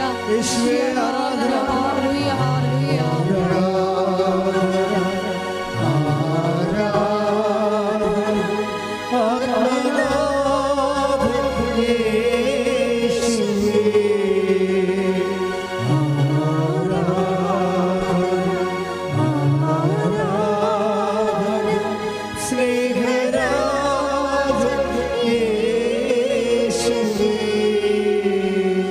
സന്തോഷമായിട്ട് സ്വന്തം തലയിൽ കൈവെക്കുക. കർത്താവാണ് നിൻ്റെ തലയിൽ കൈവച്ചിരിക്കണം നീ ബോധ്യപ്പെടുക. അച്ഛൻ നിങ്ങൾക്ക് വേണ്ടി പ്രാർത്ഥിക്കുന്ന സമയമാണ്. ഞാൻ ഏറെ സന്തോഷത്തോടു കൂടി തന്നെയാണ് പ്രാർത്ഥിക്കുന്നത്. നിങ്ങളെ കർത്താവ് സ്പർശിക്കുന്ന സമയമാണ്. ഓൺലൈനിലുള്ളവരെ ഈ ധ്യാനം ഏത് കാലത്ത് കേട്ടാലും അപ്പോൾ ദൈവം നിങ്ങളെ അനുഗ്രഹിക്കാം. നിങ്ങൾ വിശ്വസിച്ചുകൊണ്ട് നിങ്ങളുടെ ശിരസിൽ കൈവച്ചുകൊണ്ട് വിശ്വാസ പ്രമാണം ചെല്ലുകയോ കർത്താവിനെ സ്തുതിക്കുകയോ ചെയ്യട്ടെ. സ്തുതിക്കട്ടെ. ഹല്ലേലൂയ, ഹല്ലേലൂയ. കർത്താവേ, നിന്റെ ഉന്നതമായ നാമത്തിന് സ്വസ്ഥം ചെയ്യുന്ന കർത്താവേ, കർത്താവേ, നിന്റെ വിശുദ്ധ പൗരോഹിത്യത്തെ മഹത്വപ്പെടുത്തണമേ. കർത്താവേ, സഭയിലുള്ള സാന്നിധ്യം പ്രകടമാക്കണമേ. അമ്മേ, പരിശുദ്ധമ്മേ, ദേവമാതാവേ, ഓരോ മകന് വേണ്ടി മകൾക്ക് വേണ്ടി മധ്യസ്ഥ വഹിക്കണമേ. എല്ലാ ഭൂഖണ്ഡങ്ങളിലുമുള്ള മക്കൾ ആരെല്ലാം എപ്പോഴെല്ലാം എവിടെയെല്ലാം ഈ സമയം ഈ ധ്യാനം കൂടുന്നുവോ അവിടെ എല്ലാം കർത്താവേ അമ്മേ അവർക്ക് വേണ്ടി മധ്യസ്ഥം വഹിക്കണമേ. ഉച്ച മുതൽ ഉള്ളംകാല് വരെ ഓരോ അവയവങ്ങളിലും കർത്താവ്, ഓരോ കോശങ്ങളിലും പേശികളിലും അസ്ഥികളിലും ഞടിഞ്ഞെരുമ്പുകളിലും ധമനികളിലും ബിന്ദുക്കളിലും കർത്താവിൻ്റെ രക്തം നിറയട്ടെ. ഓരോ ധമനികളിലും ഓരോ പേശികളിലും ഓരോ കോശങ്ങളിലും ധമനികളിലും അസ്ഥിക്കുഴികളിലും കർത്താവിൻ്റെ രക്തം നിറയട്ടെ. ക്യാൻസർ രോഗങ്ങൾ, മാരക രോഗങ്ങൾ, തിരവേദികൾ യേശുവിന്റെ നാമത്തിലെ മാറിപ്പോകട്ടെ. ഹല്ലേലൂയ, ഹല്ലേലൂയ, ഹല്ലേലൂയ, ഹല്ലേലൂയ. യേശുവേ നന്ദി. ഹല്ലേലൂയ, ഹല്ലേലൂയ. നിന്റെ നാമം ഈ ആരാധനയുടെ മഹത്വപ്പെടുത്തണമേ, സാക്ഷികളാക്കി ഉയർത്തണമേ.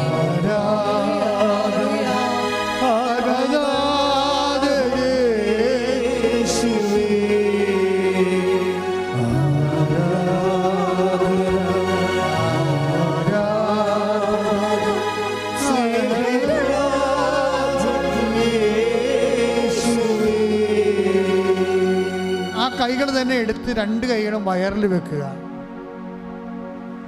നമ്മളിപ്പോൾ പ്രാർത്ഥിക്കുന്ന ഉദരസംബന്ധമായ രോഗങ്ങൾ ഉള്ള നിങ്ങൾക്ക് മാത്രമല്ല, നിങ്ങളുടെ അറിവിൽപ്പെട്ട ആരെങ്കിലും ഉദരത്തിൽ ക്യാൻസർ,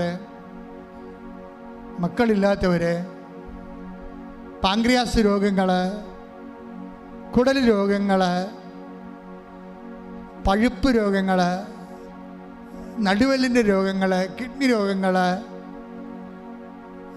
കരൾ രോഗങ്ങൾ, PCOD രോഗങ്ങൾ, പിസ്റ്റുല രോഗങ്ങൾ, അർസസ് രോഗങ്ങൾ, അൾസർ രോഗങ്ങൾ, രക്തംപൊക്കിൻ്റെ രോഗങ്ങൾ, മൊത്തം അറിയാതെ പോകുന്ന രോഗങ്ങൾ, എല്ലാ രോഗങ്ങളും സുഖപ്പെടാൻ വേണ്ടി ശ്രുതിക്കട്ടെ. ഹല്ലേലൂയ, കർത്താവേ, നിന്റെ ഉന്നതമായ നാമത്തിന് സ്വന്തം ചെയ്യുന്ന കർത്താവേ, കർത്താവേ, നിന്റെ വിശുദ്ധ പൗരോഹിത്യത്തെ മഹത്വപ്പെടുന്ന കർത്താവേ, കർത്താവിൻ്റെ സഭയിലെ സാന്നിധ്യം പ്രകടമാക്കുന്ന കർത്താവെ, 38 വർഷമായി അർപ്പിച്ച കൃപാ യോഗ്യതയാൽ കൃപാസ്ഥാനത്താറെ ജീവനോടെ പ്രത്യക്ഷപ്പെട്ട പരിശുദ്ധ അമ്മയുടെ മധ്യസ്ഥത്തിൽ മാർഗരോഗങ്ങൾ, തീരവേദികൾ, കിഡ്നി രോഗികൾ, നടുവേ രോഗങ്ങൾ, അസ്ഥി രോഗങ്ങൾ, ഉത്തര രോഗങ്ങൾ യേശുവിൻ്റെ നാമത്തിൽ മാറിപ്പോകട്ടെ. ശ്രുതികട്ടെ.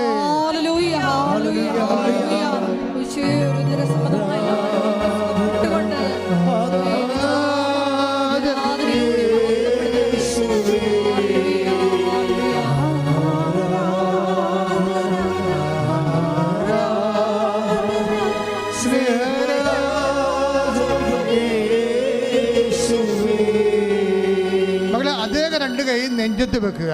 ശ്വാസകോശ രോഗങ്ങൾ, അസ്മ രോഗങ്ങൾ, ഹൃദയത്തിൻ്റെ അസുഖങ്ങൾ, തൈറോയ്ഡ് രോഗങ്ങൾ, ടോൺസിൽ രോഗങ്ങൾ, പതിരയിലുണ്ടാകുന്ന രോഗങ്ങൾ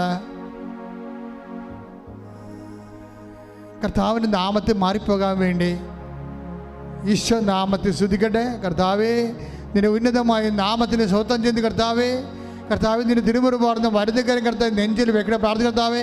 ബ്രസ്റ്റ് ക്യാൻസറുകൾ കർത്താവേ, നെഞ്ചിൻ്റെ മറ്റ് രോഗങ്ങൾ കർത്താവേ, നെഞ്ചിന് ശ്വാസമെടുക്കാൻ പറ്റാത്ത അവസ്ഥ കർത്താവേ, ന്യൂമോണിയ, ടൈഫോയിഡ് രോഗങ്ങൾ കർത്താവേ, സ്പോണ്ടിലോസിസ് രോഗങ്ങൾ കർത്താവേ, പിൻകഴുത്തിൻ്റെ രോഗങ്ങൾ കർത്താവേ, യേശുവിൻ്റെ നാമത്തിൽ പതിര രോഗങ്ങൾ, കരൾ രോഗങ്ങൾ, യേശു ക്രിസ്തുവിൻ്റെ ഉന്നതമായ നാമത്തിൽ മാരക രോഗങ്ങൾ, ശ്വാസകോശ രോഗങ്ങൾ യേശുവിൻ്റെ നാമത്തിൽ മാറിപ്പോകട്ടെ.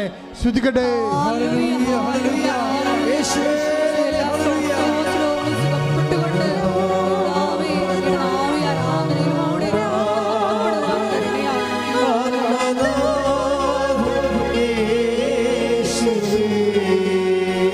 എൻ്റെ മക്കളെ നെറ്റിയിൽ കൈവെക്കുക. രണ്ട് കൈകളും ചേർത്ത് നെറ്റി വെക്കുക.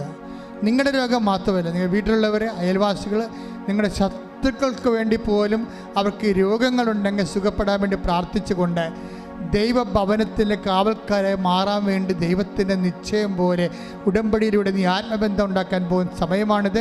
ശത്രുക്ക് വേണ്ടി പ്രാർത്ഥിച്ചുകൊണ്ട് നിൻ്റെ നെറ്റിയിൽ ശിരസ് കൈവച്ചുകൊണ്ട് എല്ലാവരുടെയും തലച്ചോറിന് വേദനയുള്ളവരുണ്ട്, ബ്രെയിൻ ക്യാൻസർ ഉള്ളവരുണ്ട്, തലച്ചോറിൽ വെള്ളം കെട്ടി നിൽക്കുന്നവരുണ്ട്, മൂക്കിൽ കർത്താവെ വളഞ്ഞിരിക്കുന്നവരുണ്ട്, കണ്ണിന് കാഴ്ചക്കുറവില്ലാത്തവരുണ്ട്, ചെവിക്ക് കേൾവിയില്ലാത്തവരുണ്ട്, സംസാരിക്കാൻ പറ്റാത്തവരുണ്ട്, സംസാരിക്കാൻ പറ്റാത്ത കുഞ്ഞുങ്ങളുണ്ട്. അവരുടെ തൊണ്ടകളിൽ കർത്താവ് സ്പർശിക്കാൻ വേണ്ടി പ്രാർത്ഥിക്കുന്നു. കർത്താവെ സ്തുതിക്കണമേ, സ്തുതിക്കട്ടെ. ഹല്ലേലൂയ.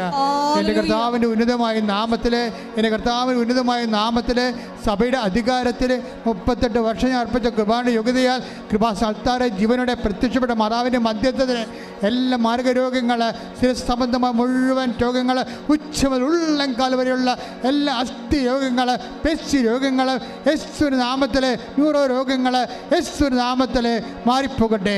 ശ്രുതികട.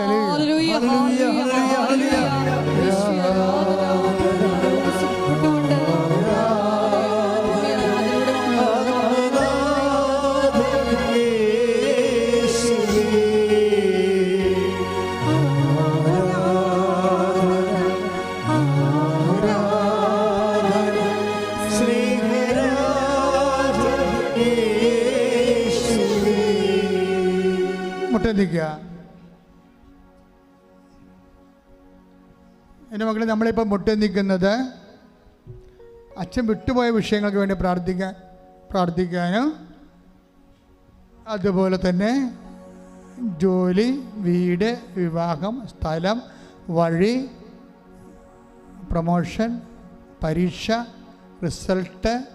നമ്മുടെ കുഞ്ഞുങ്ങളെല്ലാം പരീക്ഷയിലാണ് കേട്ടോ. അപ്പം എല്ലാ മക്കൾക്ക് വേണ്ടി പ്രത്യേകം പ്രാർത്ഥിക്കണേ.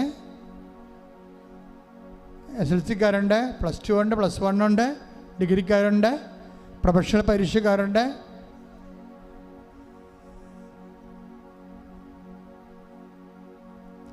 ജപ്തി നടപടി നേരിടാൻ പോകുന്നവരുണ്ട്, ലേലം നിശ്ചയിച്ചു പോയിട്ടുള്ളവരുണ്ട്, വീടില്ലാത്തവരുണ്ട്, ജയിലിലായപ്പെട്ടവരുണ്ട്, കേസായി പോയവരുണ്ട്.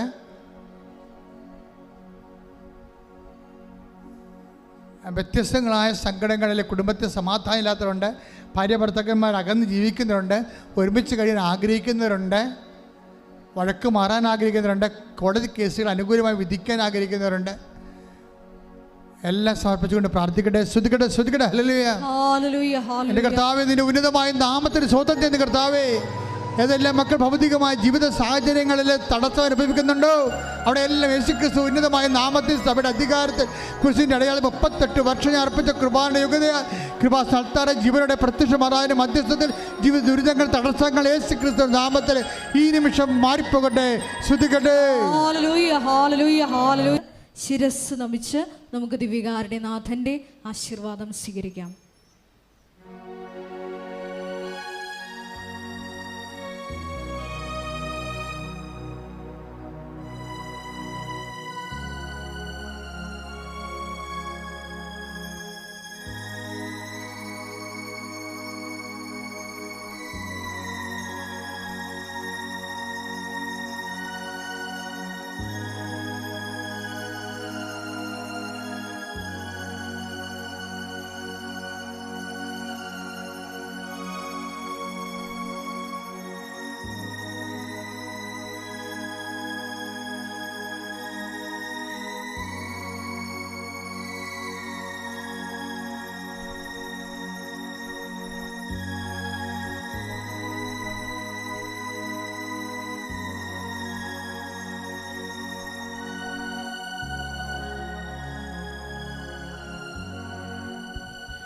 പരിശുദ്ധ പരമമാ ദിവ്യകാരുണ്യമേ, എന്നുമെന്നും അങ്ങേക്ക് ആരാധന. പരിശുദ്ധ പരമമാ ദിവ്യകാരുണ്യമേ, എന്നുമെന്നും